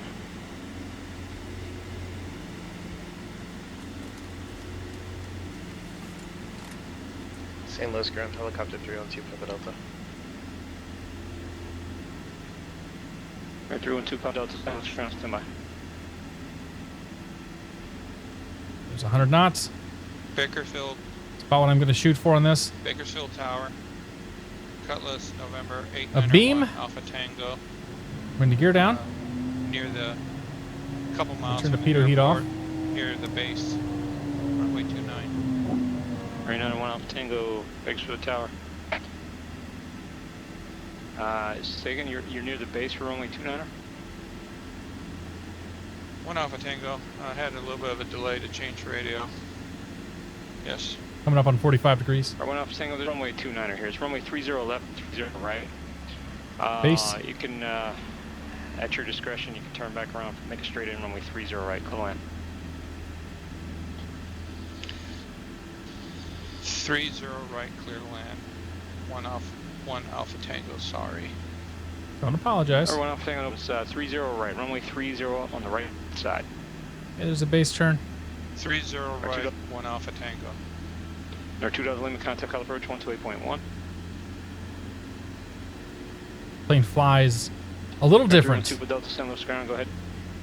Yes, sir. 312 Papa Delta. We were hoping to make that the Cat 2 rating. I'm guessing I didn't let you guys know ahead of time. I'm guessing I'm gonna have to do it again. Or 2 Papa Delta, only if the controller was not able to keep track of you because he wasn't aware, but you're fine. It's not that busy. It's past with Cat 2. Good job. Yeah, there's a runway with a little on the high side, so we'll bring her down. Yeah, try to let us know. Chop the power a bit there. Try to get one white, one red. We'll do next time. Thanks. There it is. 312 Papa Delta, see ya. Shooting for about 100 knots in the approach. Cessna 8350 Romeo, just wanted to confirm if that's a pass for the Traffic no I-2. factor. 8350, it is a pass. 2 1 second. Air 512 Delta Lima, SoCal approach, Shanghai altimeter 2985. Okay, gear down 3 green. Flaps, don't worry about them. Lights are good. Runway's in sight. Clearance has been received. Clear of conflict. San Bernardino Bye, Tower, Romeo, thank Skyhawk you. 7274 Hotel, holding short, runway 24, ready for departure, and I'd like to get an early frequency change if I could. Sky 7274 Hotel, San Bernardino Towers. Clear of conflict. 7274 Hotel, you were cut out at the end. Stand by 1. Standing by. Okay, comes the speed. Air 50 Romeo, it's interview, it's a pass for the I-2. Good job. Enjoy your evening. Put the brakes there. We'll get up here to the right. Or 8350 Romeo. Your 7274 Hotel. All right. So your wind 230 at 12. Who needs runway 24, flaps? clear for Who needs takeoff, flaps when you got course approved, Canards, right? approved. 7274 Hotel, cleared for takeoff, runway 24. Lotus 0 Hotel Romeo, descent pilot discretion. Correction, clear direct Blythe. And descent pilot discretion, maintaining level 240. Alright, we'll bring the fuel pump off. If I can find it. Oop, not the mag. Oh! Fuel pump. I just killed my engine. Nope, it's still running. San Luis Tower, experimental 717 Tango Sierra is clear on Echo. I'm looking for the FBO transient parking. Or 7 Tango Sierra, exit parking via Alpha. Have a good evening. Parking Alpha, 7 Tango Sierra. See you in a few. Okay, left looks good. Right looks good. We'll take our strobe lights off.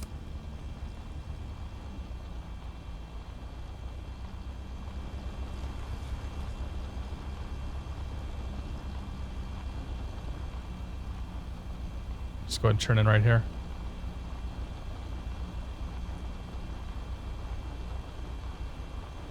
Faster lanes are more fun, yeah. This plane doesn't have flaps, so like there's no flaps to use. It is kind of weird coming in like 90 to 100 knots. It's almost like freaking jet speeds coming in on this thing, but it lands pretty well. Sky 7274 Hotel SoCal approach. I'll do the replay on that one too. So we'll reload the sim.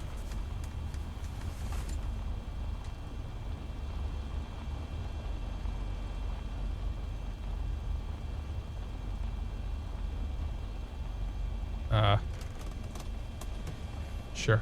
Right here. Ladies and gentlemen, welcome to San Luis Obispo Airport. 7274 Hotel, squawk 31419. Probably should have turned a whole bunch of stuff off first, but whatever. Ignition. Sure, autopilot, alternators. We made it!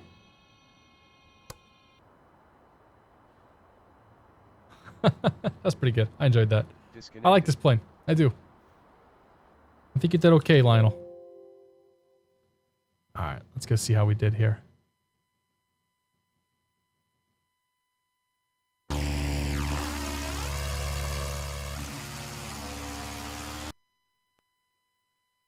Zoom in on this sucker coming in on the tower view here. Lizard, take it easy, buddy. Thanks for joining us.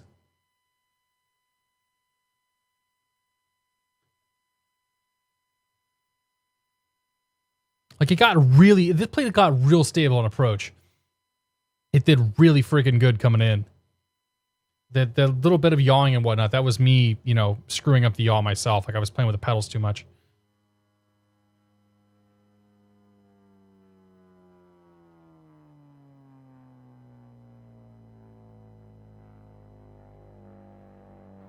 A little bit of a thumper there, but not too bad. Could have been a lot worse.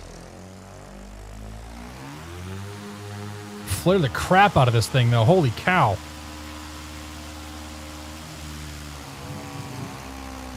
Flare, flare, flare, flare, flare, flare, flare, flare, flare, flare, flare.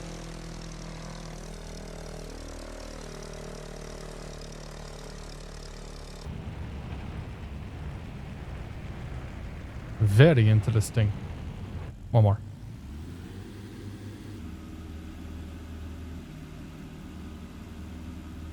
Plane is terribly cute, yeah. Jay Patel, good to see him. We got one more flight after this. We're gonna head up to Half Moon Bay.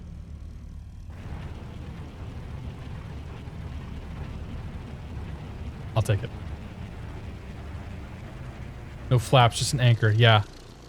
Going around in this thing will be interesting. All right. Let us change delivery. Lionel, was this the one?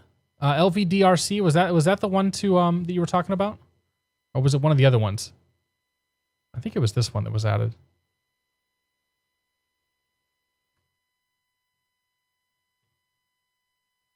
Don't nick the props. That's a cool looking one too.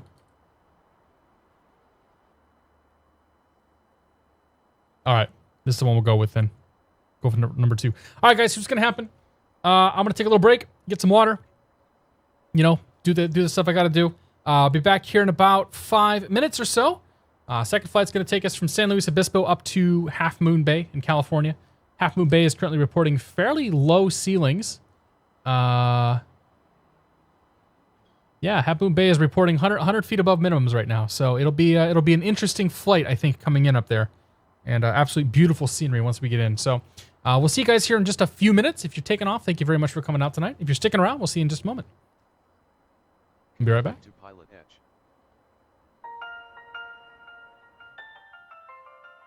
LV for Argentina. Got it. Makes sense. All right, I'll be right back.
seat you by the fire. Listen, listen.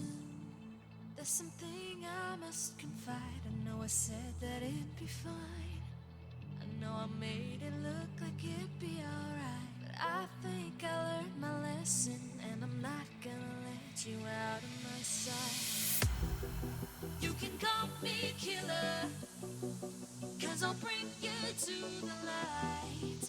And it might taste bitter when you're answering to God. You can call me killer as you look into my eyes. Nothing but a sinner. You won't get away this time. You won't get away this time. You won't get away this time. You won't get away.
Okay.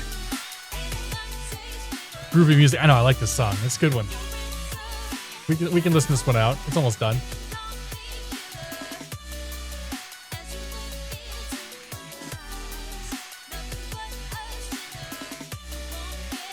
Ah, such a good song. All right, we're back. Part 2. How are we doing on time? Almost 2 hours in the first leg. We're doing okay then. About 3.5, 4 hour stream. about where I want him to be. Yeah, thanks for sticking around, guys. It's good to see you again. We got some new faces in here. Harris Anthony, welcome aboard. Carl Kuhi, welcome aboard. Hello, Chair. We meet again. My nemesis. Oh, Smoking Tea, good to see you, buddy. Hexload. I think Hexload took off, actually. Crazy Stoner 316. No way, random thing. I seen you on YouTube. In fact, thanks, man. Your video helped set things up, really help. Awesome, dude. Well, Crazy Stoner, welcome aboard. Glad I could help. First time back in a while. iDev Joe, have not seen you in a while, have we? Went ahead and set up the flight plan for route or flight number 2. So Half Moon Bay is reporting 400-foot ceilings. Oh man, it went back to low IFR again, and the approach into Half Moon Bay gets us down to 300 feet. It's going to be real close. I think we'll be okay, but it's going to be really close. Of course, we'll probably get down there and like none of it will actually be modeled. X-Plane will totally screw it up for us. Who knows? JT Sauce, welcome to Beer the Mud Club. Thank you very much for your support. Cheers. Appreciate it, man. Steve, good to see you, Steve. Welcome aboard, sir. Big Red Noof's in the house. So is T. Clark. Happy Friday, guys. Miss. Yeah. Nice and low. I know. I'm actually looking forward to it. I think this is gonna be a really cool flight. I think it's gonna be a really cool end of a flight. Actually, the whole thing's gonna be pretty as all hell. But the ending is gonna be really, really, really neat. I think. So, without further ado, let's get this thing going. Steve's got the martini glass there. You got the red ale too. Don't forget, Steve. You get the red ale. That's the exclusive red ale too. Miles Ahead is here. Good to see you, buddy. Don't worry about it, dude. We're happy to have you here, even if you're late. We're in the Aerobask. Velocity. I keep getting the name wrong. Velocity V-Twin. This is a beta product. It will be out soon-ish when it's done. So all the caveats, if you guys are coming in here, all the caveats apply. This is a beta product. It is unfinished. It is in progress. There may be some issues. There may be some problems. It will not be perfect.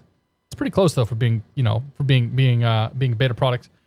And all that being said, too, I've been given a copy of this to review and to also help test in the beta. So that will sway my opinion as however you think it will. I like Aerobask. I talk to the developers at Aerobask quite frequently.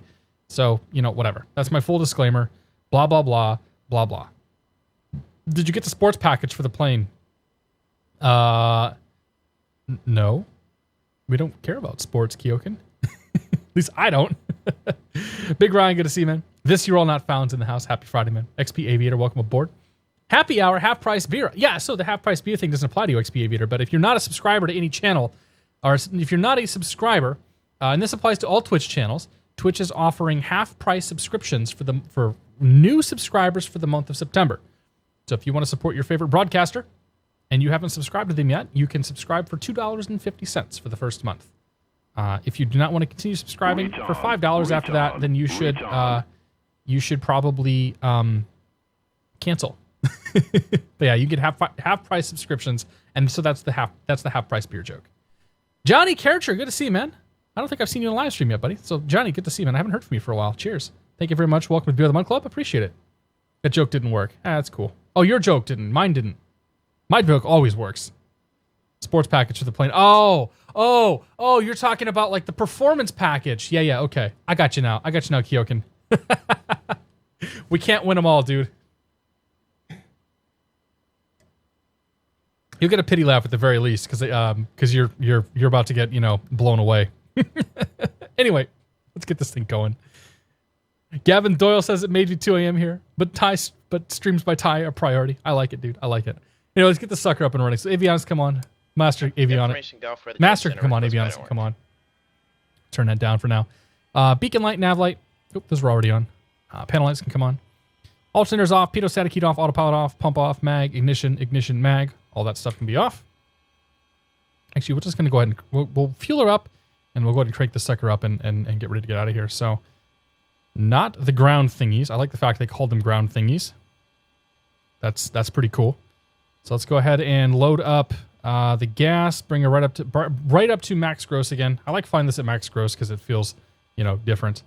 We've got all of our passengers in here. We've got Gary. Gary is our Embry Riddle.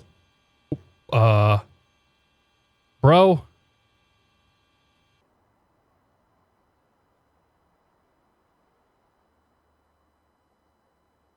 I get the feeling he's not actually in a helicopter. Maybe he is, though. I think he almost... He almost crashed his helicopter. We'll come up with fake stories for the rest of these guys, but we got Gary the Embry Riddle. He's the pilot because he's the most experienced, clearly. The rest of them will have to come up with stories with another time. We got Chloe Finn. You guys come up with the stories. You guys comment and give me the stories here for the other 3 people. And tell me how to say this name because I have no idea. We got Chloe Finn and her. Chloe Finn and her. And Gary. So we got people, we got gas in here. We're good to go. We'll go ahead and get the engine started. Call up clearance and get the hell out of here. So to start the engine, we're going to go mags, ignitions on both. Fuel pump can come on. And we'll start the left engine first. I should probably put the mags, or put the mixture up and put the prop up, and now we can start the engine. Yeah, I know how to airplane. Okay, the right one can come up. That's cool.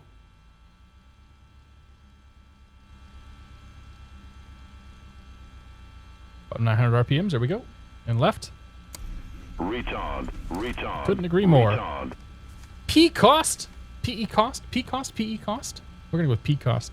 Picost. Picost. Welcome to the Build Club. Thank you very much for your support, Picost. Cheers. Appreciate it, man. Chuco? I'll give you Chuco.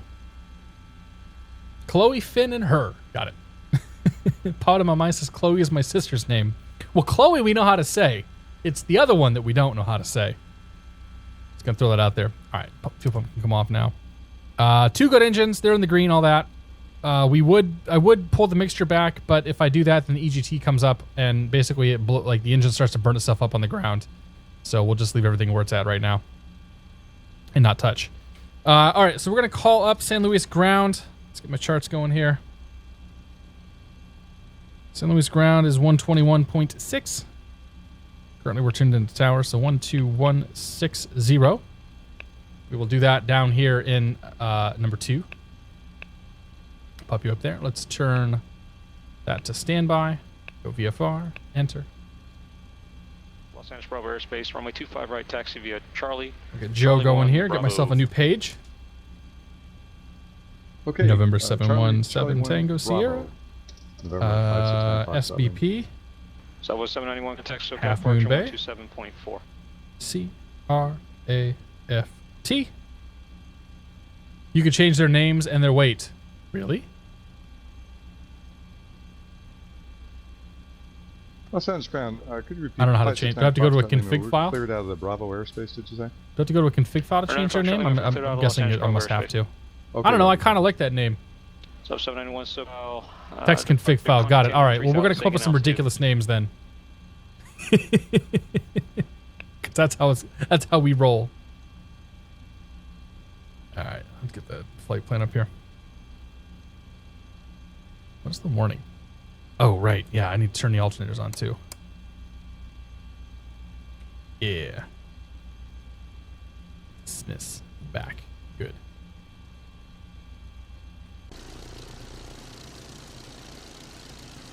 San Luis ground, velocity 717 Tango Sierra, IFR, Half Moon Bay. Or 717 Tango Sierra, San Luis ground, clear Half Moon Bay, airport, creep through departure, pass Robles transition as filed. Climb via suit, except maintain 5,000, expect 8,000, 10 minutes after departure. Departure frequency 120.55, squawk 4216. Go to Half Moon Bay, creep 3, Paso Robles as filed. 5,000 on departure, 8,000 within 10. Departure 120.55, squawk 4216. 7 Tango Sierra. Or 7 Tango Sierra, recommend the altitude maintain 5,000. Okay, maintain 5,000, 7 Tango Sierra. Okay. Our helicopter 312 Bravo Delta holding, sir. All right, turn them off a little bit. Bring you down here. Go here. Delete flight plan. Insert. We'll start with KSBP.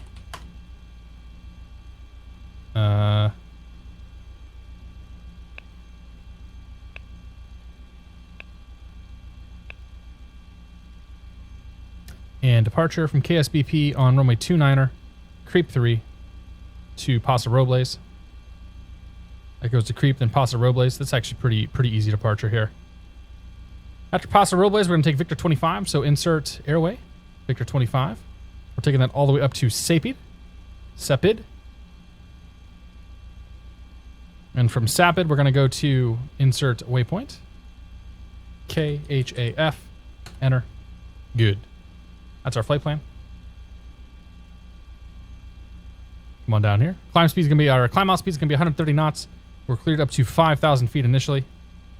Our initial vertical speed will be 1,200 feet per minute. Autopilot. Flight director can come on. We're going to go to nav mode. We're going to go to vertical speed mode. And good to go there. Oh. Hey, Lionel, if you're still here, man.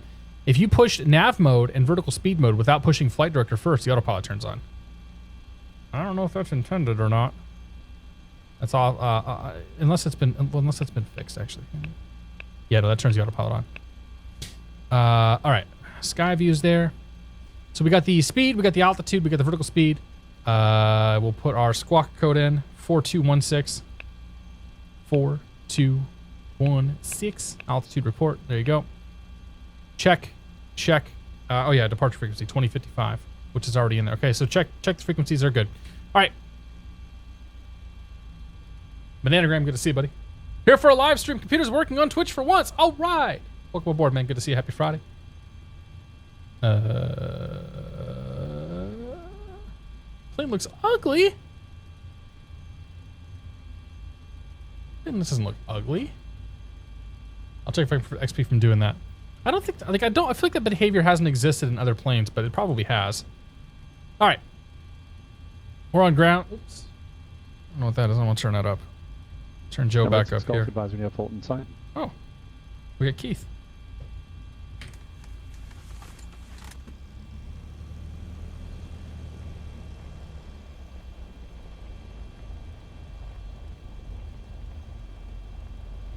Grab the weather real quick. Delivery American 702, the clear arrive our clearance Salt Lake City. 988. We got Keith briefly. American 702, I think it was, LA clearance on request, standby. Tether 791 Los Angeles Center, climb and maintain flight level 230. Test 32 Charlie. All right, so we are velocity 717 Tango Sierra.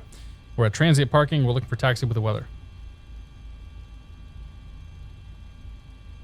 St. Louis ground, it's good to see you. Velocity 717 Tango Sierra. I'll request taxi with the weather.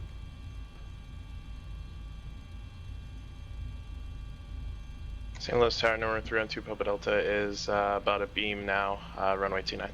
No, 312 Papa Delta, runway 29, cleared for the option. Clear for the option 29 302 Papa Delta. No, 717 Tango Sierra, St. Louis ground, hello there, runway 29 taxi via Alpha.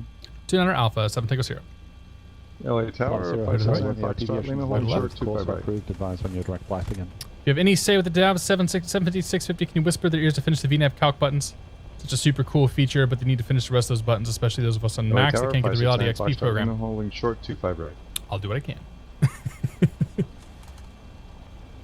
Alright, here's the exit over here. Lima, Los Angeles Tower, wind 240 at 9, runway 25 right, clear for takeoff. Clear to go 25 right, 569 Foxtrot, Lima. Alright, Alpha here to the left, clear to the right, clear to the left. There's that helicopter doing pattern work. American 702, clear to the Salt Lake City Airport, Orca 2 departure, Las Vegas transition, then as far, Columbia set except maintain 5,000, departure frequency 1. There's a jet in front of me. 2, squawk 1410. San Luis is hopping today. Alright, American 702 is clear to Salt Lake City. Be the Orc 2, Los Angeles transition. Climb via SID, except maintain 5,000. The Learjet spawned on the taxiway. Departure 1410 in the squad box. American 702, it's Orca 2 departure, Las Vegas transition. Alright, Orc 2 Las Vegas transition. Hey, Keith, how's your EP knowledge? I don't know what EP is. Oh, emergency procedure. Yeah, right, exactly. Nah, we're not gonna have Keith for very long. Parent 512 Delta Lima, SoCal, Roger. I have a feeling this guy is not talking to Keith right now. Retard. Cessna 86 Golf, thanks. Thinking about. Thank you very much for your support. Welcome to the Month Club. Cheers, my friend. I appreciate it, man. Is PilotEdge worth it? Yes. PilotEdge is the best add-on you can buy in the sim, in my opinion. Southwest 791, contact Los Angeles Center 133.55.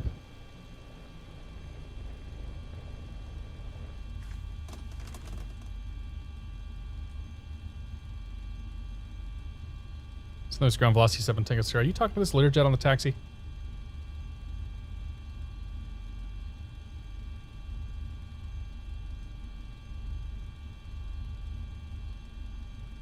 Fullerton Tower, Skyhawk 7786 Gulf over State College, straight in for 28. Full stop. No, 7 Tango Sierra, hold your position, I'll get right back to you. I was not talking to him, I think he just popped up. Okay, hold position. We can take a Lima departure if he's not responding. 7 Tango Sierra. Tower number 312 Papa Delta, midfield 29er. Number 7 Tango Sierra, the path should be clear now. Runway 29 taxi via Alpha. 29 via Alpha, 7 Tango Sierra. The hand of God comes down and smites thee for parking on my taxiway without speaking to me. Accept stop and go. Clear for the option, accept the stop and go. 312 Papa Delta. Number 7786 Gulf Fulton Tower, runway 2 for. Let's go to tower. And fuel pump was on. Lights. We'll take the light. We'll do a lot of stuff here in a second. Number 0 Hotel Romeo, go. I know we got helicopter traffic coming in, so we'll give him a moment.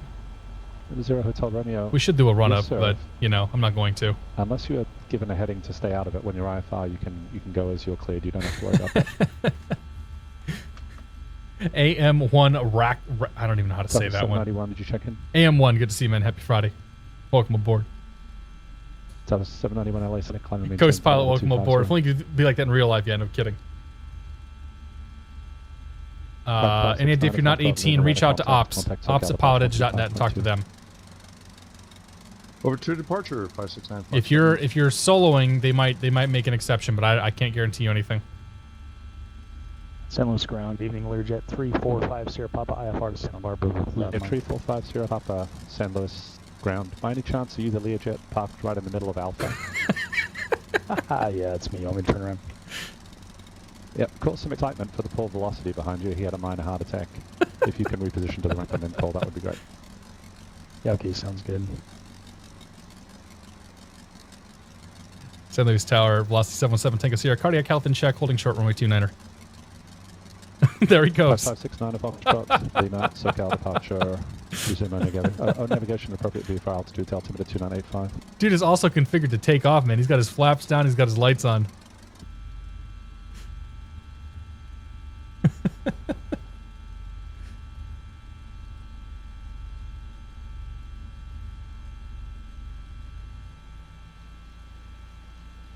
Bluff C717 Tango Sierra, San Luis Tower, runway 29er, line up and wait. Line up and wait, runway 29er, velocity 7 Tango Sierra. Okay, lights.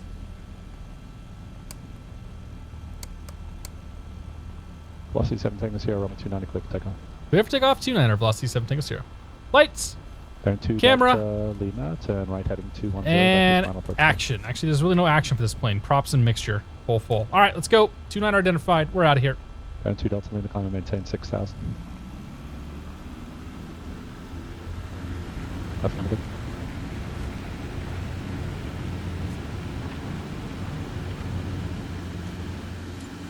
Traffic. Positive Los rate. Tower, helicopter 312 Papa Delta, midfield, runway 29er, full stop.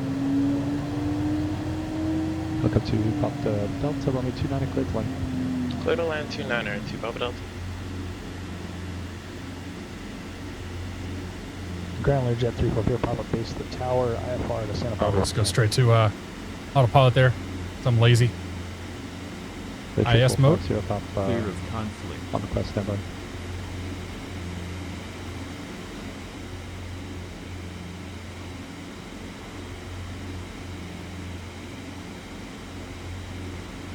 Doing good.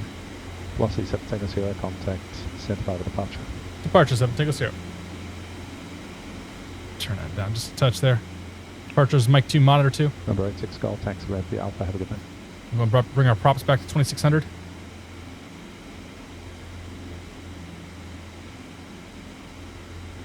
November 86 Golf, it's past. And our fuel rate will continue to flash at us. I don't know why it's actually flashing because it's not actually in the red. At least according to that graph. Send Barbara departure velocity 717 Tango Sierra 2100 climbing 5000.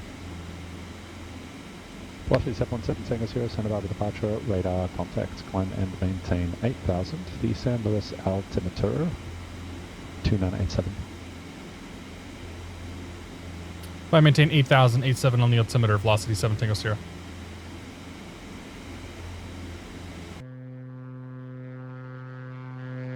Clear 345, Sierra Papa clear to the Santa Barbara Airport. Fly runway heading, expect radar vectors, Gaviota, direct. Not bad. Maintain 5000, Not expect bad. 7000, 5 minutes after departure. Departure frequency. If I were to get it, should I get LA area or West or combined? It's up to you. If you want to do like big jet flying and whatnot, then you want to get the West Coast. If you want to do more GA stuff, you want to get SoCal, like LA. If you want to do both, then you probably want to get both. Like if you can afford both, I would totally get both. Because I think it's pretty good value on both of them. But I've also been I've been a member of PilotEdge for many years now, and I am friends with the owner. So, take that as you will. I do pay my $300 some odd a year for it. I think it's totally a good investment. 50 Papa 4371. Fuel pumps can come off now. Gears up, lights out. Fuel pumps off. Everything else we're just gonna not touch. Great. Number 0 Hotel Romeo, just the radio etiquette thing. I know you can't hear the other pilots responding, but if you hear me issue an IFR clearance, you can bet $100 that the pilot is then reading it back. That sound, I know it sounds real good. Until you hear me say read back correct to that pilot, I'm probably tied up. Do you really pay that much for both? I pay the annual subscription, which is like a little over $300 a year, yeah.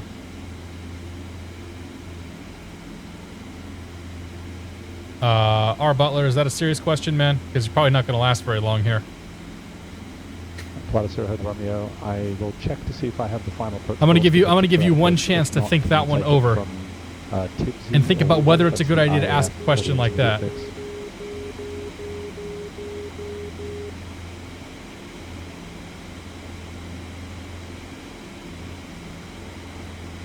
Taco 83, good to see you, man. For now, fly heading 030, expect direct tips. I wouldn't call it a smacking. I call it more of a slight verbal misdemeanor.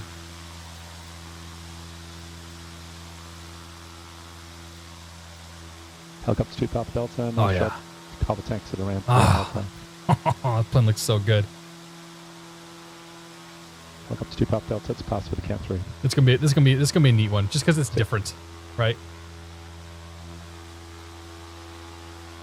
Akumatsu, welcome aboard. I agree, man. This plane does look pretty awesome. Reckon 70. It's different. Like, it's so different from everything else. It flies a little bit different. Like, it handles a little different. I'm gonna recommend it just based on like that knowledge. Like I guess there's the I guess there is that one plane that like one of the default planes has the Canards and the 2 rear engines, but I don't think it's as fast or as fun as this thing. It's also not as well done. Turn right heading 250, join the localizer. How's flight school? It's going pretty well, man. I have a check ride prep session scheduled with my instructor on Sunday. That will likely be my last check ride prep session. And then we're off to the races with the check ride, man. Ideally, I'll get the check ride done sometime in the next 2 weeks if we can get it scheduled. Otherwise, it won't be for a month. Kind of looks like a hammerhead shark. A little bit, yeah. Yeah, it would be an interesting plane if it had a traditional tail, but the traditional tail wouldn't work with the rear-mounted engines. That's why you've got the Canards up here. I'm sure Rush could tell us all about this airplane. Nesty, maintain 3,800 till established on localizer, ILS, runway 28 left. All about this airplane. Wait, oh, we're not in nav mode? Wait, we're supposed to be in nav mode.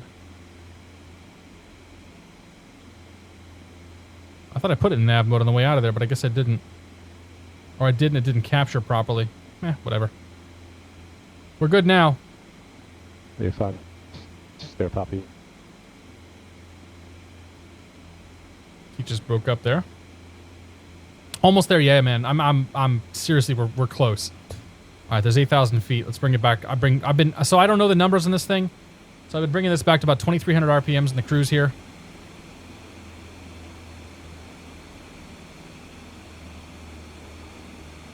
So we're gonna lean it out or bring it back to 2,300. Leave the power full. And I'm gonna bring the fuel burn down to 11 gallons per hour on each side. Flight of 0 Hotel Delta, right turn, heading 130 enable, direct to Tipsy. So that should give us an EGT of about 275, and that's going to give us a true airspeed of 200 to 205. We should be golden. Flight of 0 Hotel Romeo, cross Tipsy at above 6,000, cleared approach. What class of medical certificate do you need to get flying in GA aircraft? Class in the United States to Class 3 medical. 6 at Tipsy. Hats off to you, Ty. Great commitment. Thanks, Gavin, man. It's been a crazy, like, it's been a super busy summer. Like, this has been, without question, 7 Tango Sierra. Happy Friday. Contact open center 128.7. 128.7 was good to see it. 7 Tango Sierra. And you, except you're a twin velocity, not Nicholas. Yeah, I can't even remember the name of my plane. Too much water. So.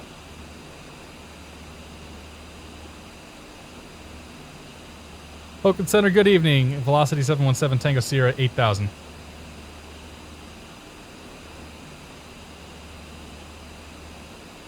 Velocity 717 Tango Sierra, Oakland Center, roger. Passeropolis, altimeter 2984. 7 Tango Sierra.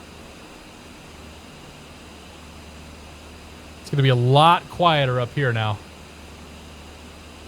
He's got some planes. I think he's got 2 planes up in the air right now.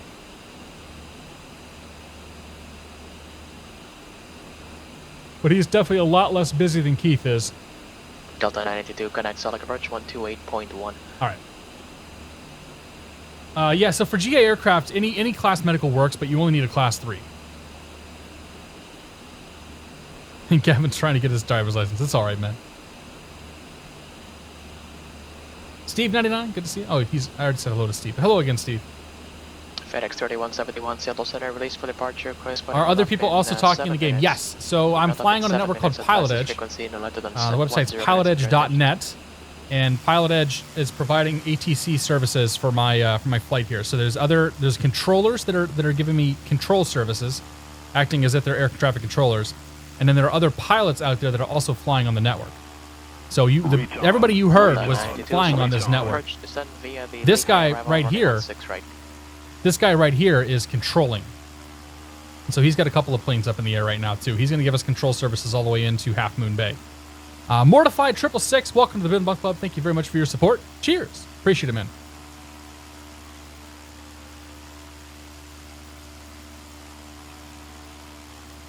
Difference between medical classes. Essentially, the difference between the medical classes is what you're capable of doing in the plane. So Class 2 medical is required for your basic commercial license, CFI and whatnot, and a Class 1 medical license is required for an ATP. Is also available if you prefer. Altimeter 30. And the restrictions on those licenses get more strict as to what you can and can not get away with medically as you go up the chain. Roger. And how often you have to go in. Like with the Class 3 medical, I don't have to go in for another 5 years, I believe, whereas the Class 1 medical, I'd have to go in every single year. It's still good to see it. That's right. We're drinking the KHAF Cabernet Vintage 2016. This wine's almost a year old on the money, and it is real good, man. It's real good. But yeah, it's my homemade wine. You need to practice. Welcome aboard. Barnes & Noble bookstore, a good short or no? I have no idea what you're talking about, dude. R Butler 39. Oh, that's better, man. So R Butler, I don't recognize his name, so I'm not sure you've been here before. So welcome aboard. Happy Friday. And the reason why I reacted the way I did is because you get a lot of trolls that come in here, and they're like, you can pretty much imagine what the trolls are going to be like on an airplane stream. So we kind of, anybody who brings that subject up, it's with a bit of skepticism. So R Butler says, remember where you were and when you first learned about 9/11. It's actually that's a good discussion to have. So I was actually a junior in high school, and I remember it was my first period band class when it happened, because it all happened at the beginning of the day, and the school administrators came around and talked to all of the teachers as soon as it happened, but they left the students, and the school system made a decision to leave the students in the dark the entire day. So this was 2001. This was before smartphones and any of that kind of stuff. And it was even before ubiquitous internet in all the classrooms and whatnot. So they disconnected the cable to the whole building. So we were quite literally in the dark on the whole thing. Now, we heard rumors, and we kind of heard, this and that and things that had happened and whatnot throughout the day. And by the end of the day, students and teachers alike were setting up bootleg antennas and whatnot on the TVs and all the classrooms, trying to figure out what the hell was going on. So by the end of the day, we had known most of the details about 9/11 and what had happened. Now, that particular day, it was in the heat of the height of marching band season, and they made the decision not to cancel band practice after school. So that particular day, we had band practice immediately after school, going until I think 6:30 at night. It was like a 2.5-hour rehearsal. So we did our rehearsal all the way until 6:30 at night, and our instructors were our directors and whatnot weren't allowed to talk about 9/11. They weren't allowed to talk about anything that had happened because the school system wanted the students to find out through their parents in case there was family or it's a bunch of horse crap is what it is. They should have freaking told us. But it wasn't until I got home that night that I really found the true extent of what had happened and got to see some of the video and some of the coverage and whatnot on it. And then talk to my family and kind of get an idea the scale of that tragedy that was that attack. And it's a bit resentful towards towards the school that I was in, because why would you keep that kind of information from students for a whole day?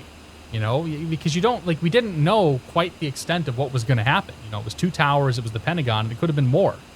And we're stuck. FedEx 3171. We're stuck in school, and they're just not telling us anything. So that's my 9/11 story.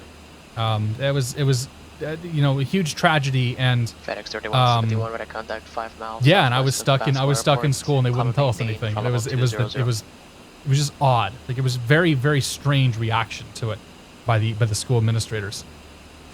This aircraft will be payware. It's a brand new plane. It's currently in beta. It's unreleased, and it will be out soon.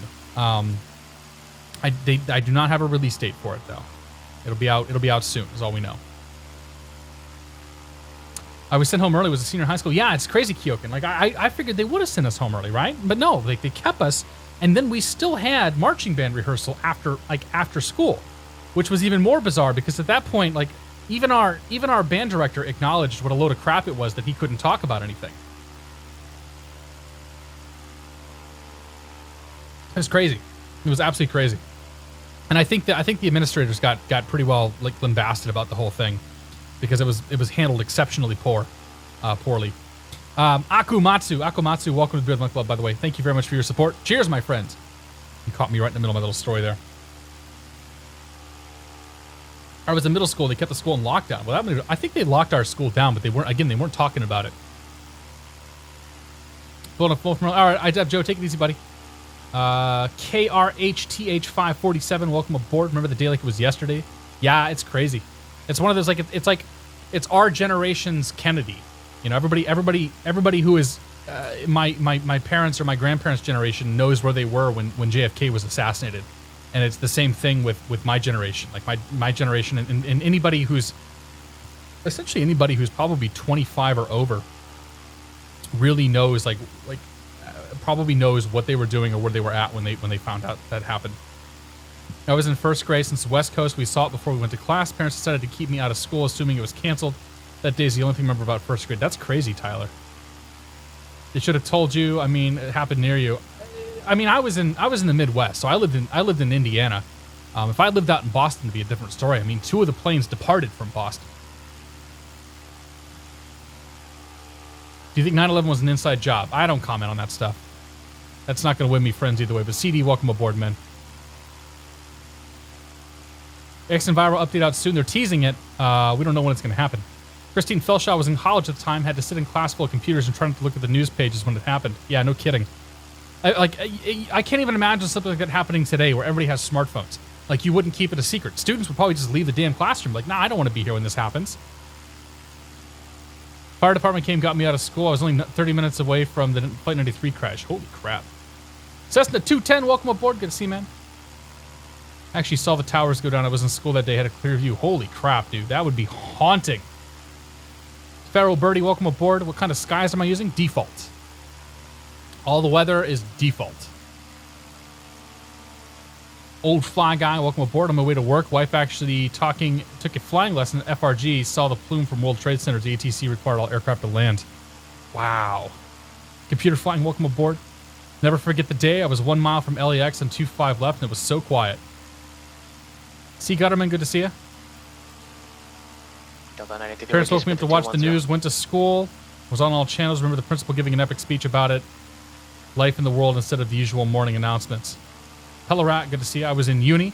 I had just woken up, turned on the TV, saw tower smoking. A few minutes later, second plane called my parents, turn on the news right now. Wheaton 88, good to see you, man. Was in 7th grade, turned the TV on early this morning. We're all getting in. We watched at least 30 minutes what was going on before we sent home. I live in New Jersey, could see the smoke on my way home. That's crazy. Yeah, I can't even imagine what it was like to be in like the New York, New Jersey area when all that happened. You know, you see the documentaries and you see the news and whatnot. It's just it's crazy. Like it's a moment that is it's burned definitely in every New Yorker's memory. Everybody from that area. Tig Ellert or Tig Ellert? Tig Ellert? Tig Ellert? Welcome to the Mod Club. Or thank you very much for 5 months actually. Thank you very much for your continued support. Cheers, my friend. 125.7. I'm getting my greetings all mixed up here. 3 months all the time, so all I hear is stories of people who experienced it. Yeah, dude.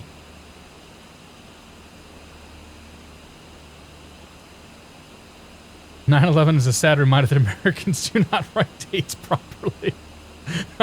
11/9 doesn't have the same ring to it, right, Lionel? Matt 1997, good to see you.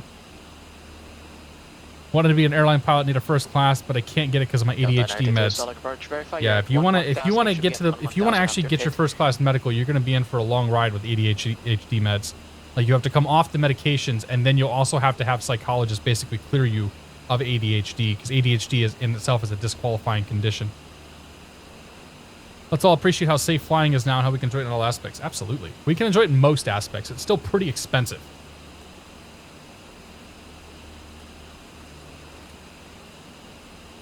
Delta 982, this one I'm maintaining 6,000. I don't know what you guys are doing now. Music Man for sure, good to see you. Never subbed, never donated, ad block on, stolen laptop, neighbor's Wi-Fi, mama's house, solar energy, free entertainment. Okay. Whatever works, dude. Except maintain 10,000. Squawk 4436. We're just gonna do this. I don't know who you are. Want to talk? You should send me a message. Peter Hoover, good to see you again. Pellarat, welcome aboard. Bye-bye. Toodles, my friend. You're at 576. It's getting bumpy. I got ADD. Do you think ADD will affect my path to getting a pilot's license? Absolutely. ADD is a disqualifying condition. So if you want to seriously pursue your pilot's license, you need to start researching it as soon as possible to figure out what, if anything, you can do. It's unfortunately, medical is like the biggest hurdle for a lot of people to getting a pilot's license, and if you have a disqualifying condition like ADHD, you're going to have an uphill battle the whole way.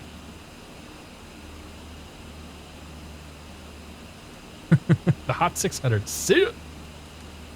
Music Man, good to see you though. I was talking about 9/11. Turn right heading 070. After 9/11 about George Bush. Oh yeah, you're right. Bush got shipped off. Yeah. I mean, they kept Bush in the air for a long time too. I think he was running from Air Force One for a while. Wanted to say thank you again for answering my X-Plane questions a week or so ago. Made the choice to move over from FSX. Nice, Christine. Well, welcome to X-Plane. I have a couple of videos on YouTube. One is a configuration video, and the other one's a how to set up views. If you haven't watched the view video and you're not familiar with how X-Plane's camera system works, I would highly recommend watching it. It's actually here on Twitch as well. I think it's incredibly helpful. I've learned a lot about the cameras and a lot about X-Plane, and like that one in particular I'm pretty proud of, because I think a lot of people coming to X-Plane will benefit from understanding how the view system or how the camera system actually works. Type 1 diabetes is also a disqualifying condition, yes. Sanctus TV, welcome aboard. In 1-2 miles. Retard. I believe type 1 is actually type 1 might be okay. Type 1 might be fine depending on the medication. Like that one you should do some research on. Talk to an AME. You want to talk to an AME without actually doing a medical exam. So you basically want to like use them as a consultant sort of thing. C210T, welcome to Beer the Month Club. Thank you very much for your support. Cheers. Appreciate it, man. Already been binging on YouTube videos, looking at setup videos of various planes and airports. Awesome.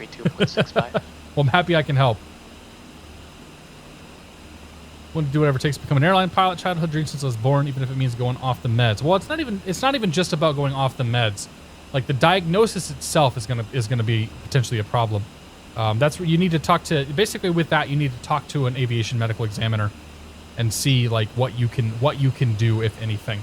And I would do that before even pursuing any flight training. As Sanctus, I'm not. You know what? I'm not an expert. Do your research on it. Because I know type 2 definitely is. Type 1 I'm not sure about. If you're on insulin, I think you're disqualified, but I'm not really sure.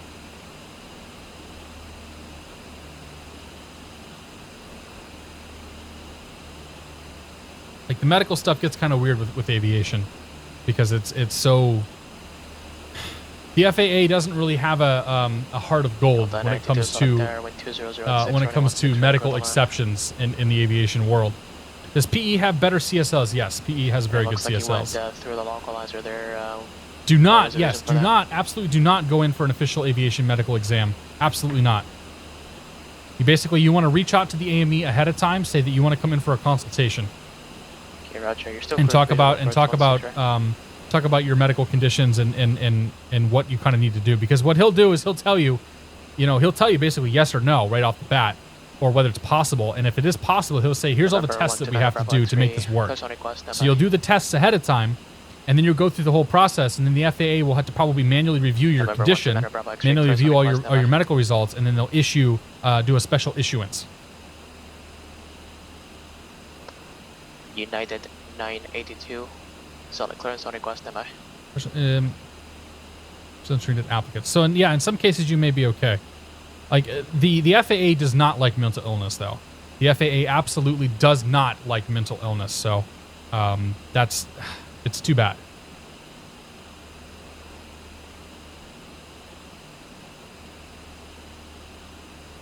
November 7th, but Echo Sierra, connect local approach 121.3. 121.3, 7 Echo Sierra.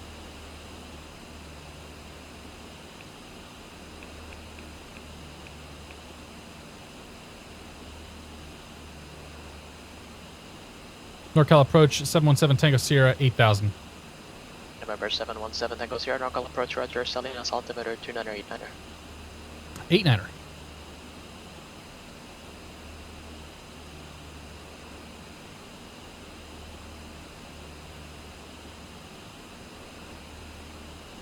Pilot person, good to see you. Happy Friday. If you can't focus on important tasks, I don't know. I think about what is ADD. Yeah, it makes sense. It's a lot. You're doing a whole lot of sitting down in an airplane. So, I don't know the conditions. I'm not a doctor. I'm not a medical professional. I'm just an idiot. I'm just an idiot flying fake airplanes. Ryan 87 here for 7 months. Ryan, thank you very much for your support. Your continued support. Cheers. Appreciate it.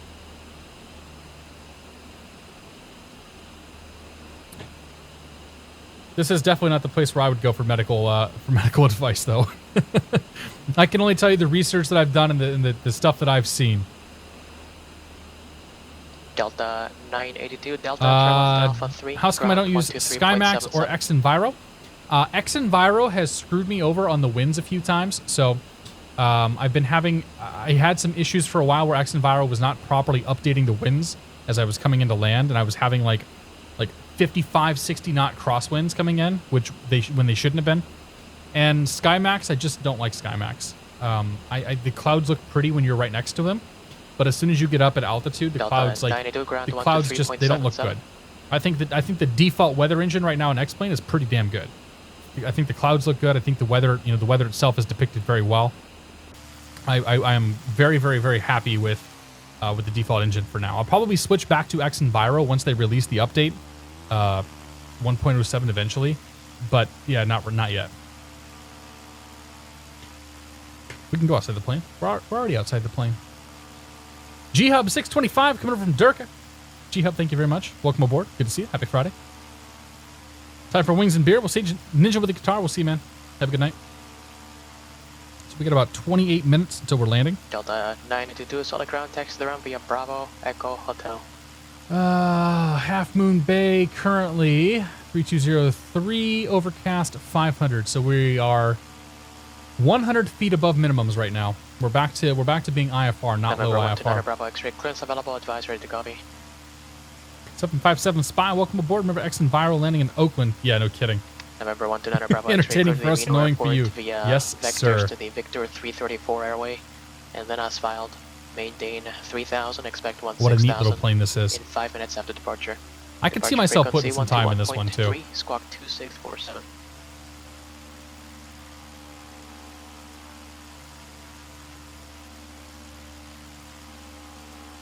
You know, that little chat we had about the whole 9/11 thing, that's like the first time I think that there's ever been a civilized discussion that I've seen in a flight sim channel talking about that particular event. So I apologize. I apologize for getting a little fussy about it at first. But I'm glad you brought it up because I think it was a good chat. It was kind of good to hear everybody's experience and sort of what they went through on that particular day. TPM 9 Bravo X read back correct. Yeah, the Oakland flight. It was one of the Zebo mod flights. I think it was the first flight we did in the Zebo, but it was one of the flights flying the Zebo 737. Does the latest SkyMax deliver? I don't know. I haven't run it yet, Snatso. United 982, United clearance available. I've thought about giving it a go, but I can't bring myself to go through the process of reinstalling it. Webic 6 departure, Maybe someday, Snatso. Transition then as filed. Climb via SID, except maintain 10,000, squawk 3150. Departure 747. My wife's out of town this weekend. Yeah, sending down to it's been nice. She left yesterday. She's down in the Cape. Her and the girls get together every year right after Labor Day, and sort of have their end of summer celebration. United read back correct. So she's down on Cape Cod this weekend, hanging out with the girls, having a good time, and I'm back at home with the cat, also having a good time. 847 Kilo Tango. And she won't be back till Sunday. So yeah, tomorrow night the guys are getting together. So all the girls went. All the guys are going to get together tomorrow. Have drinks and cigars. It should be a good time. Quick question, new to X-Plane 11, wondering, do I need Ortho for XP to make the sim look good? Also, X-Plane 11 weather engine decent, or should I get NOAA? So I'd stick with the default weather engine. I mean, NOAA's free, so if you want to give it a shot, you certainly can. But I would stick with the default weather engine for the time being, and just see what you think about it. I find that it's fine. I've been using it for like 6 or 7 months exclusively. Ortho for XP definitely helps to make the sim look good. It's kind of a your mileage may vary thing, so if you've watched my stream, any of the stuff we do in PilotEdge, we're always in ortho scenery. So you can, if you want to go if you want to go tag along one of the flights that I've done, you can do that, and you can compare the what you have by default with what I have by ortho and see if you think it's worth it. I think the ortho stuff is pretty good though. It definitely changed the sim for me. What happened to Malaysia Airlines 370 pilots, plane failure, aliens? I don't know, man. I think it was a fire on board. I really do. Like just kind of based on the behavior of the plane and whatnot, it almost seems like they were trying to turn around and head back, and then they basically succumb while they were in the process of doing that, and they were out of radio. I don't know. It's a weird. That's a weird flight. I have no idea. Saturdays for the boys. That's right. XP Bushman, welcome aboard. Are you always on at this time Fridays? I only catch your videos on the weekends. Yes, I'm live every Friday at 7 o'clock Eastern Time, 11 o'clock GMT. Soft Reset 82, welcome aboard. Lindsay's Family Restaurant, best soup east of Buzzards Bay. I don't know what that means. We'll go with it, though. Gentry from Montgomery Gentry died this afternoon. Yeah, he did. I saw that. Helicopter crash. No problem, Big Ryan. Yeah, I mean, there's plenty of flights out there. Like I've done a lot of flights. Obviously, like I do a flight every weekend, so you can kind of see the difference. I think there was one I did a couple weeks ago where we had a tile that wasn't, or we had some stuff that wasn't ortho, but that might be too hard to find that one. Restaurant on the Cape. Oh, okay. Lindsay's Family Restaurant. Got it. I've never, I haven't spent a whole lot of time on the Cape. I've been down there a couple of times with some friends FedEx 3171 and whatnot, but I haven't been out there much. That was the last stream you had Hole in the Earth. Okay, yeah. So last week, there was the Hole in the Earth, and there was also some area like around Boise. If you could find, if you could somehow find me around Boise, there was a section of area around Boise Airport and whatnot that was not orthoed. And then the area out immediately outside of that was orthoed. Appreciate you being on today. It's been nothing but Irma the last few days, getting constant messages from people about my safety. It's nice, but driving me crazy. So nice to forget for a moment. I do my best, Kyokin. I mean, that's kind of why I've tried not to talk about it, because it's like that storm's going to be big. It's going to be monstrous, but it doesn't have to dominate the conversation every day. You know, I feel bad. I feel bad that you're going through it. I feel bad a lot of people are going through it, but we'll do what we can to try to, you know, keep spirits up. FedEx 3171, connect Seattle Center. The question is, when I'm done, who are we going to watch? Bellins is still... God, Bellins has been going for like 12 hours. Sky Lounge... Oh, Edson's on right now. Torb's going. Got the usual Friday night crowd. Edson, Torb, Ground Point Niner.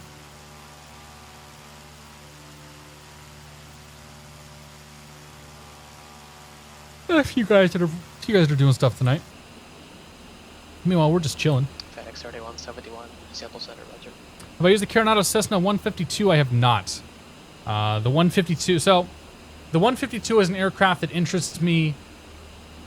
Kind of like I would love to own a 152, but I am too big for a 152. Like I'm too tall, and if I get into a 152, so me. And a 152 with full gas tanks leaves about 85 pounds for another passenger or cargo. So I will never fly a 152.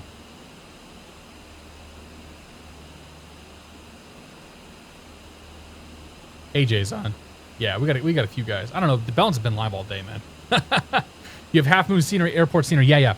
So the scenery that we're flying into is the Half Moon Bay airport scenery from the store. It looks like it's really good. It is really, really, really good. I flew out of that a couple of weeks ago. But he's a laptop with the second monitor with Ortho for XP. Kill it. There's a good chance of it. So Ortho for XP is going to cause you to have very, very high RAM usage. So right now my sim is using 8 gigabytes of RAM. And that's not even VRAM. So we got 8 gigabytes of regular RAM. And if we fire up GPU-Z, 7 gigabytes of VRAM. So I'm using a lot of, so the ortho, the impact on the ortho is going to be your RAM and your VRAM. And these numbers, the numbers are a little bit low right now because we're out of the big Zoom level 17 stuff.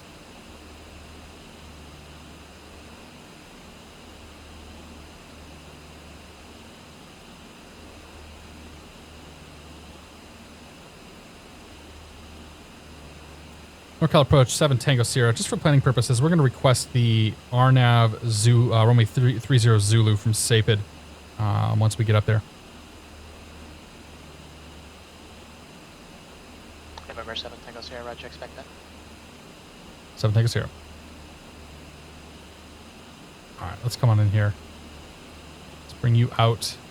Half Moon Bay. Insert arrival. 30 Zulu. None from Sapid. So that's how we're going to get in.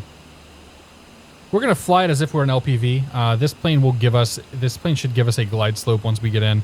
We're not technically an LPV, so we shouldn't fly it as an LPV, but whatever, it's close enough.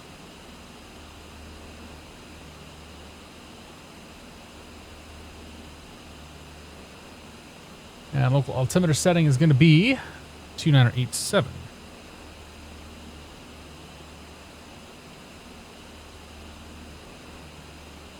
Make the CF-152 into a convertible. Dude, that'd be pretty sweet, wouldn't it? Snatzel Mobile says, your latest Altova video was good. Will there be a sequel? Oh, Snatzel, you're too funny.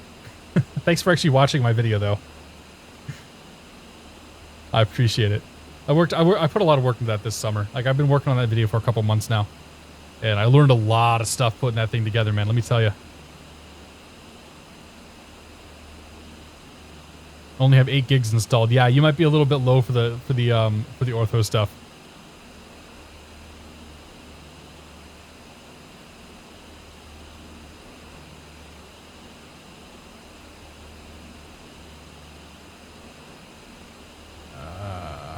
Trying to catch on chat here, see if I missed anything.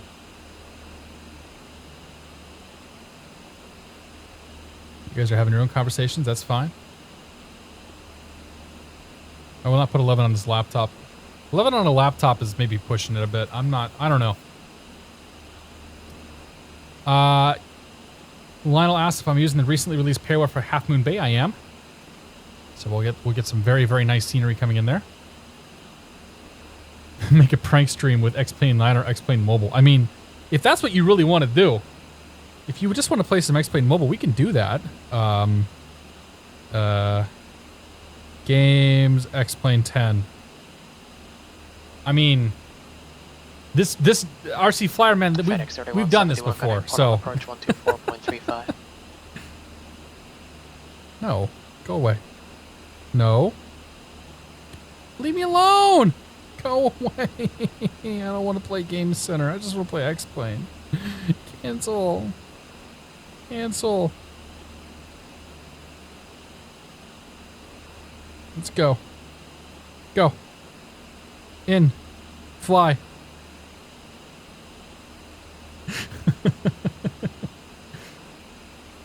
Two planes and cruise, yeah. FedEx 3171, Portland approach, altimeter 2993, expect ILS running 28 left approach. We are going to have to start down here pretty soon, though. Santee, safe bid. We're about, we got about 30 miles or so before we get to our start of our approach. This plane comes down pretty quick, too, so. This thing takes forever to load, though. 152 is a good trainer, light sensitive elements, not as easy to fly as some I suggest. Got instrument laid in the 172, found it easier to fly. Honestly, talking to a few, like I talked to Peter Gray, and Peter Gray loves the 152. He'll tell you it's a pretty solid plane. Go. Brakes off. Yeah, buddy, here we go. Up. Up. Up. Let's go.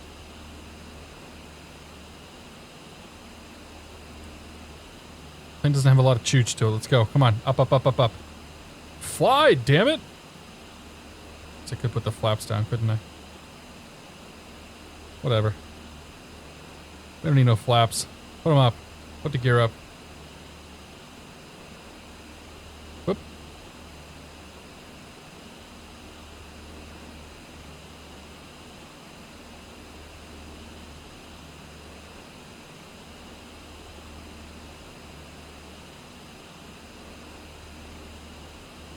What? Low? Oh, crap! Ah!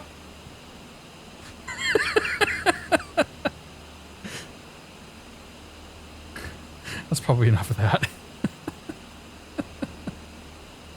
I was trying to pull the chute, and I crashed the plane. What do you do when you're flying the Cherokee in a long flight? Read the checklists, look out the window, look for traffic, watch the instruments, listen to the ATC. I mean, when I get to really long flights and whatnot, like I'm not going to have too many flights from flying that long by myself. I'm usually going to have somebody with me. So, but yeah, I've been busy enough. I've been busy enough flying the plane. I don't have an autopilot in my Cherokee, so I've been busy enough flying the plane that I haven't had to worry too much about like what do I possibly do.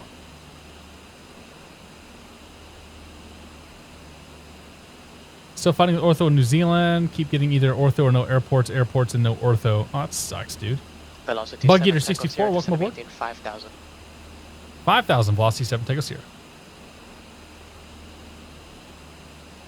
5,000. We'll go vertical speed. Move down about 1,000 feet per minute. And we'll do 1,200. Pull that power back a touch. Let's go mixture full. Oh, that's prop full. Whoops, mixture full. We're going to prop back to 2,300 still.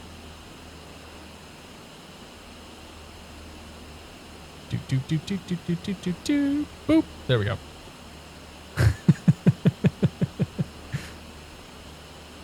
If Sims could play Sims. Oh yeah, hey, that's still on.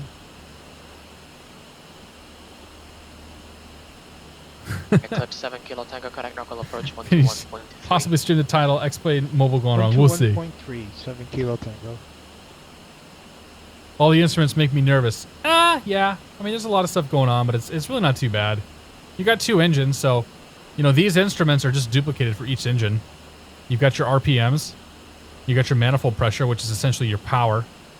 Your fuel flow. Your cylinder head temps. Your EGT temps. And then you have total bus amps, total volts, and fuel quantity. It's like these are pretty like a pretty basic stack of instruments.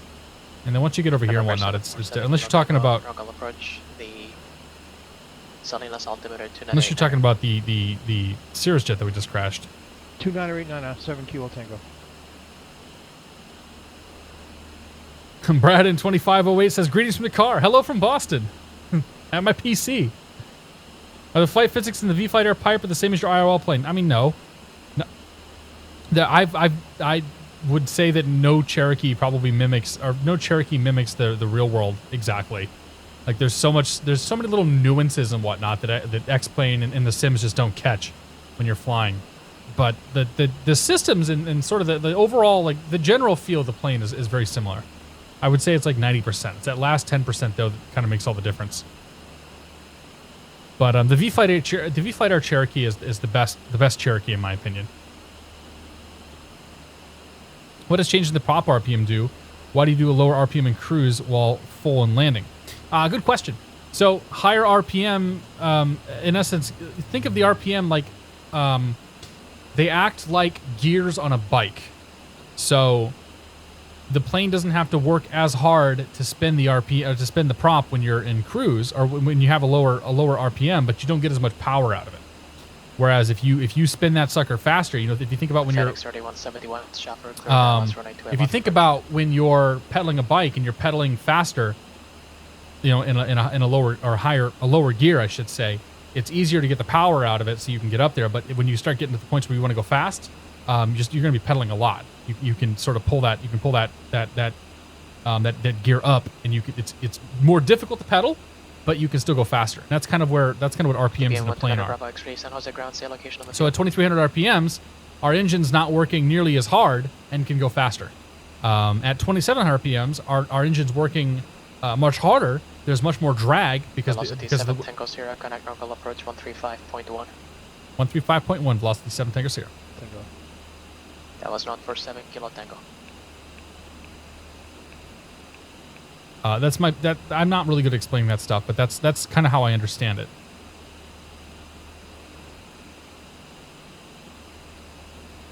All right. 3004, 5 mile visibility, haze, overcast 500. Yeah, altimeter's 287.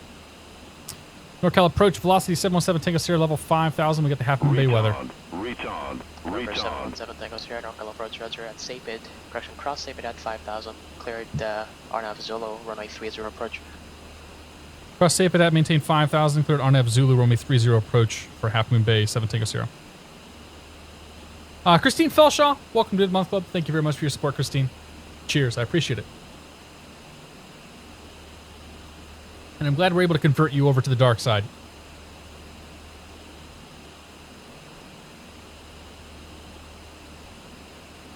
Honestly, if you want a good explanation of variable pitch props and whatnot, like Aerosim Gaming might be the one to ask. If you jump, and I'm dead serious. Like if you jump into his channel and you ask him about you know that exact question, he'll be able to give you a much better answer, and he'll probably bring his little chart out and draw things and whatnot, and you'll probably learn a lot more than talking to a guy who's half in the bag. Figured help if you deserve it plus 50% off. I like that. Make sure to join the Discord chat. Yeah, that's right. You can get in a special exclusive subscribers only Discord channel. Chat is open to everybody, but there is the subscribers only channel where nobody actually says anything. I did post a picture of this plane though the other day. All right, we're coming up on Sapid. So Sapid, we can go down to 4,200 feet after this. This will be an interesting approach coming in here.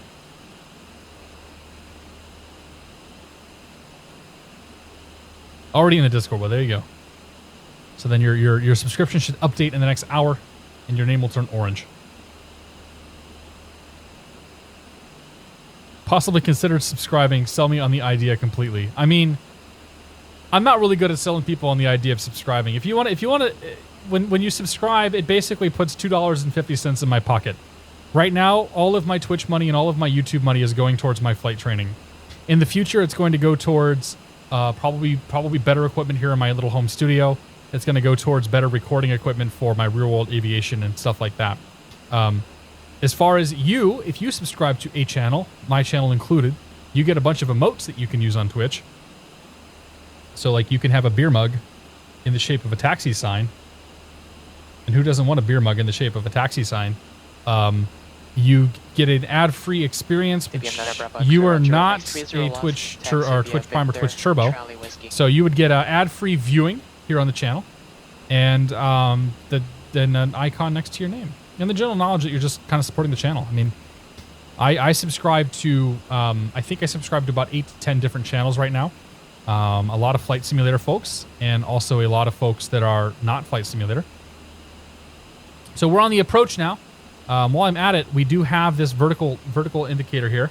So this is going to be our sort of pseudo LPV approach. I don't believe this is a proper LPV, but they are calculating VNAV to bring us down to the airfield. So once we start to see movement on the magenta line here, I'm going to put us into approach mode, and the plane should nose itself down and then come in on this path, theoretically.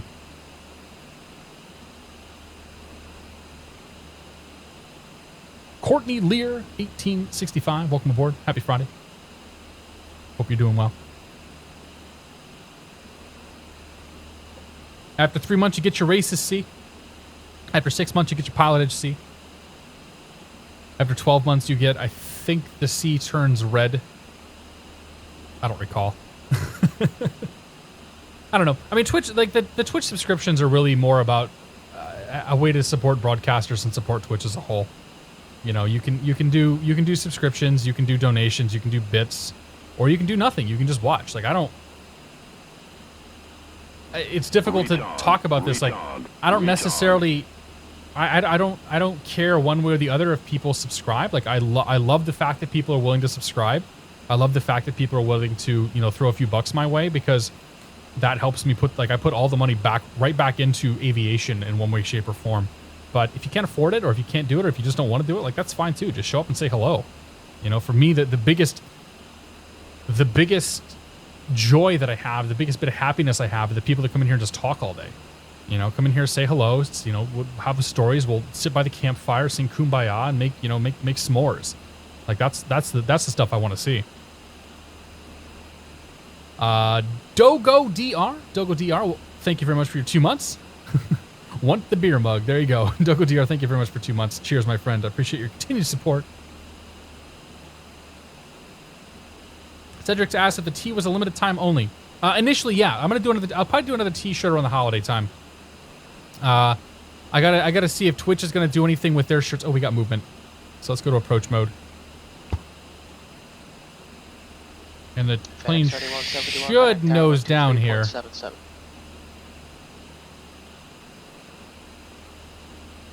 Should know. There it goes. Yeah, it's gonna work. All right, and MDA is 300. The MDA is 363. So yeah, the T-shirts. I'm gonna probably do another run of T-shirts later this year. I'm gonna see if Twitch does anything, because Twitch terminated their agreement with Teespring. So if Twitch doesn't decide to do anything, I'm gonna probably go back to Teespring and set something up there.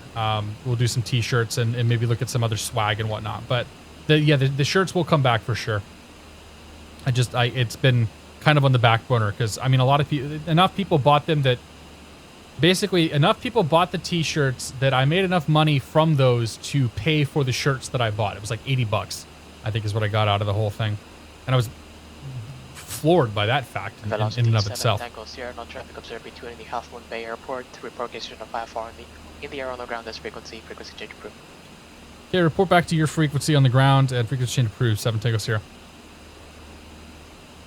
All right. Unicoms 122.8.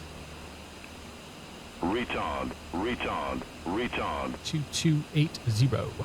Oops. Yeah, okay, we can go to Unicom now. Antisocial Woodworker's here for 6 months. He said, good evening, Cap. Antisocial Woodworker, thank you very much for your continued support. Cheers. Jonathan, thank you for the 25 bits. How come you don't include stream intros in your YouTube archives anymore? Because too many people complain about them. So as soon as the music stops, I hit the record button. But too many people are complaining about the intros and whatnot. So I killed it. I didn't think that like 7 minutes of music really added anything to the YouTube stuff. Line's coming down on our way. I'd wear your shirt on my layovers if you ever have any. Okay. We'll do some more soon. Is Jeff hosting? I'm not sure. Do not know if Jeff's hosting or not. Great success. I want to see the Capitan Snuggie. Oh, man. That's a good idea. Actually, the Capitan stuff might be fun to do.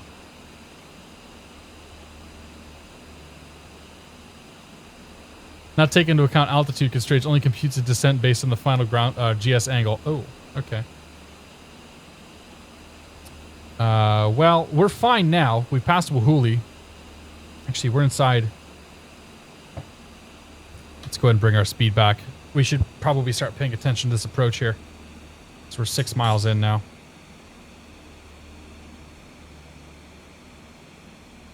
So we're inside the final approach fixed. Half Moon Bay traffic experimental is on the RNAV, runway 30, currently 6 miles out at Half Moon Bay. Bring the gear down. I forgot, I didn't even realize it was this close. That's what she said. We're going to take this all the way down to minimums, though. I guarantee it. Let's keep bringing that speed back. Okay, gears down 3 green, and everything else is on. Bring our fuel pumps on. Oh, I never brought my strobes on. Whoops. Looking for about 100 knots.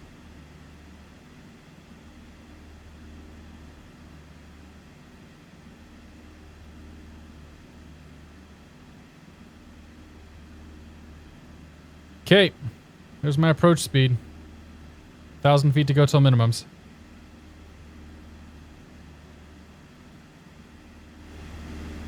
What happened if a private pilot went without IFR and were to fly into clouds and not crash? Nothing unless you got caught. So don't get like you can't file. I don't know. I wouldn't take a chance. But I mean, it depends on whether you get caught or not. Like you have to give your name and your phone number and all that stuff when you file. And if you try to file IFR and you're filing under your name and you don't have an IFR rating, like they'll probably figure it out eventually. But if you just flew into clouds, didn't crash and whatnot, they wouldn't notice. Unless you caused, like, unless you had a close call or something. But you know, I'm sure that people do it all the time. It's not worth taking the chance. I'm also sure people that, like, there's tons of people in Alaska that fly and don't have PPLs. First time catching the stream, Jeff is hosting. Awesome. Well, Matthew Dooley, welcome aboard. Happy Friday. It's good to see you. I need you to write down a phone number. Do you have a pen handy? Yes.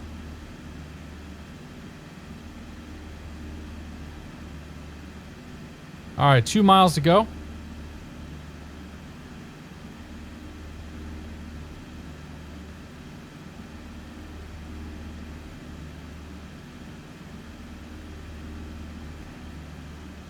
Putting a lot of faith into this. Lionel, you better not crash my plane.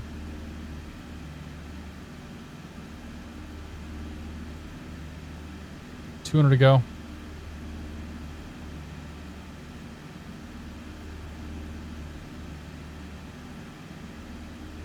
Oh, broke out. There we go. Boom! Half Moon Bay traffic. Experimentals on a short final runway 30, Half Moon Bay. Holy crap, dude. Look at that.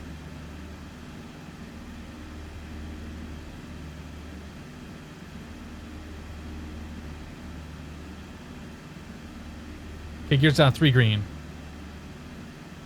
Runway's clear. Slight right to left crosswind here. Not too bad.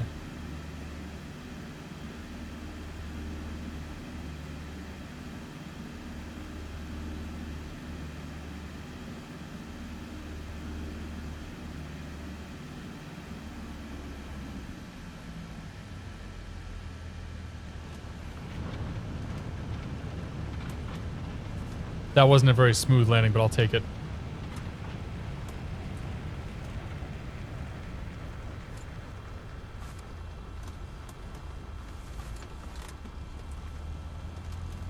We missed that.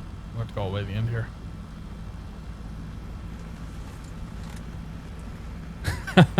David D. Cup says perfect timing. Oh my god, dude, that was so cool. Yeah, you don't get that breakout moment very often, but it does happen. We'll get clear of the runway here, and then we'll call and cancel IFR.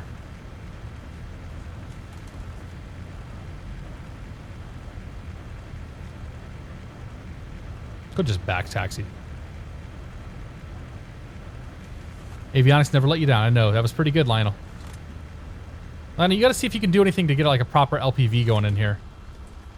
And I'm sure that's a little bit of work, but that'd be pretty sweet. Half Moon Bay traffic. Experimentals clear runway 30 Half Moon Bay.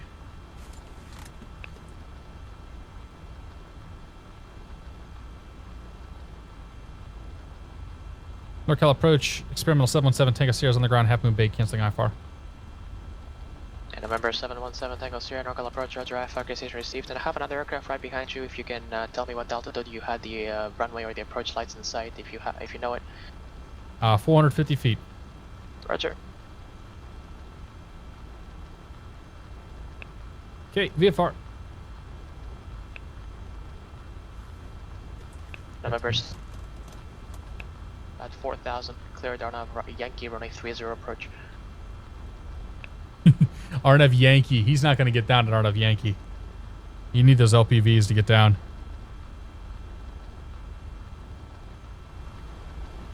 You missed the landing. I know, dude. Go watch. You got to go watch the replay. Like, we'll go watch the replay, but that breakout was awesome. It was. I was metering down as we went. We were about 100 above, and that's what had happened. Let's see, San Mateo County's up here, past these. Oh yeah, I see where we're going. This airport's really, really good. Like, this scenery is awesome. The usual full disclosure applies. I was given a review copy. Blah, blah, blah. But this scenery is really good.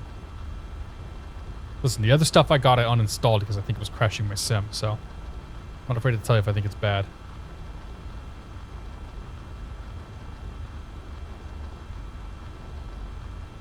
Oh, there's an eclipse coming in. Oh, there was an eclipse that was behind me, apparently. Well, good luck, Mr. Eclipse.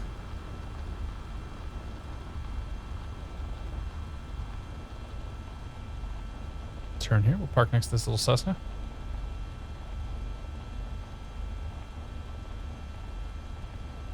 Jetstream, welcome back, buddy. You totally missed the landing.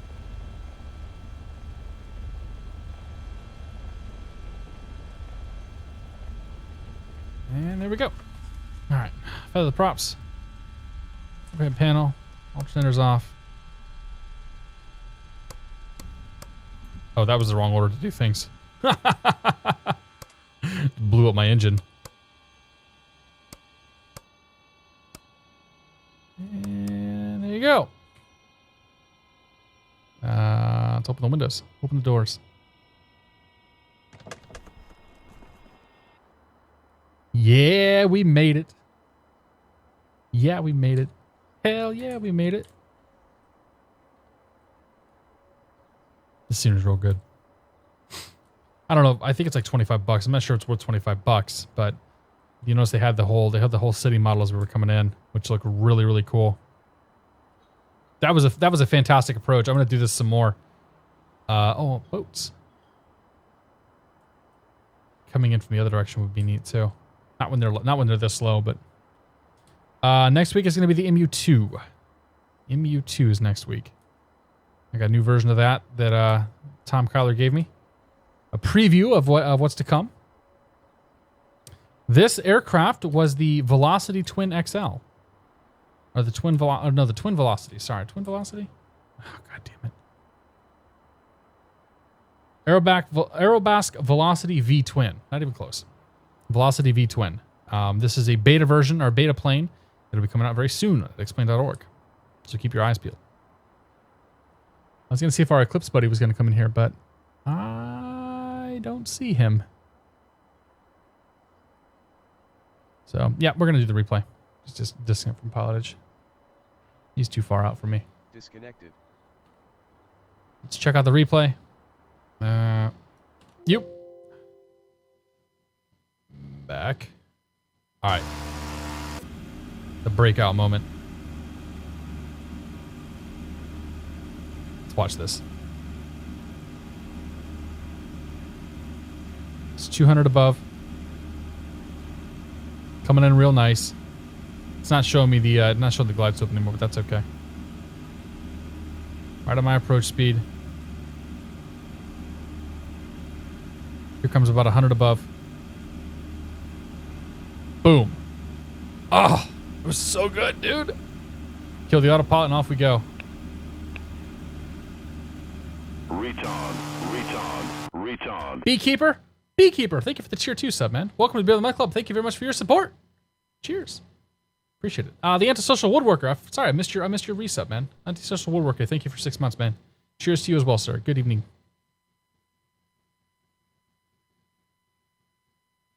Thank you guys both. I appreciate it. Thank you all tonight. It's been a great night. Aerosim's hosting me. Thank you for the Aerosim's auto-hosting me. Let's catch the landing here. That plane is so fast coming in. I gotta get a screenshot too. Oh, how do I show that thing?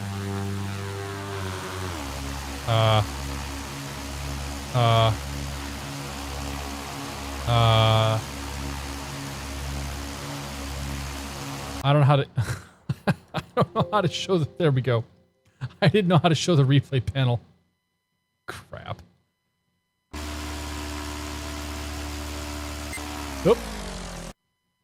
I want to get a good screenshot here.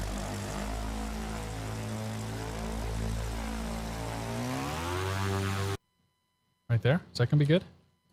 Oh yeah, I think we can work with that. Over here maybe?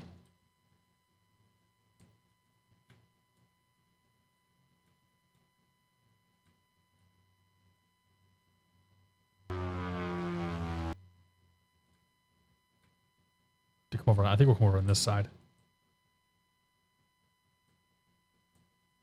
Oh yeah, right there. That's the shot right there. Yep, that's it. I'll take it.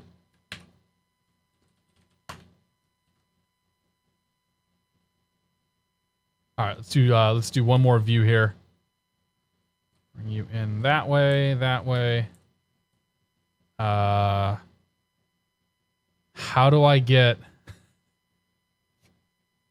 I don't know how to get the replay controls back. So we'll just do this one more time. Excuse me.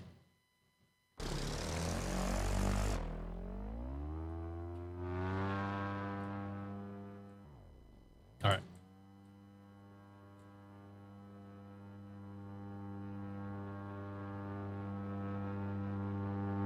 I'm getting better at landing. It's almost like I've spent 10 grand on training.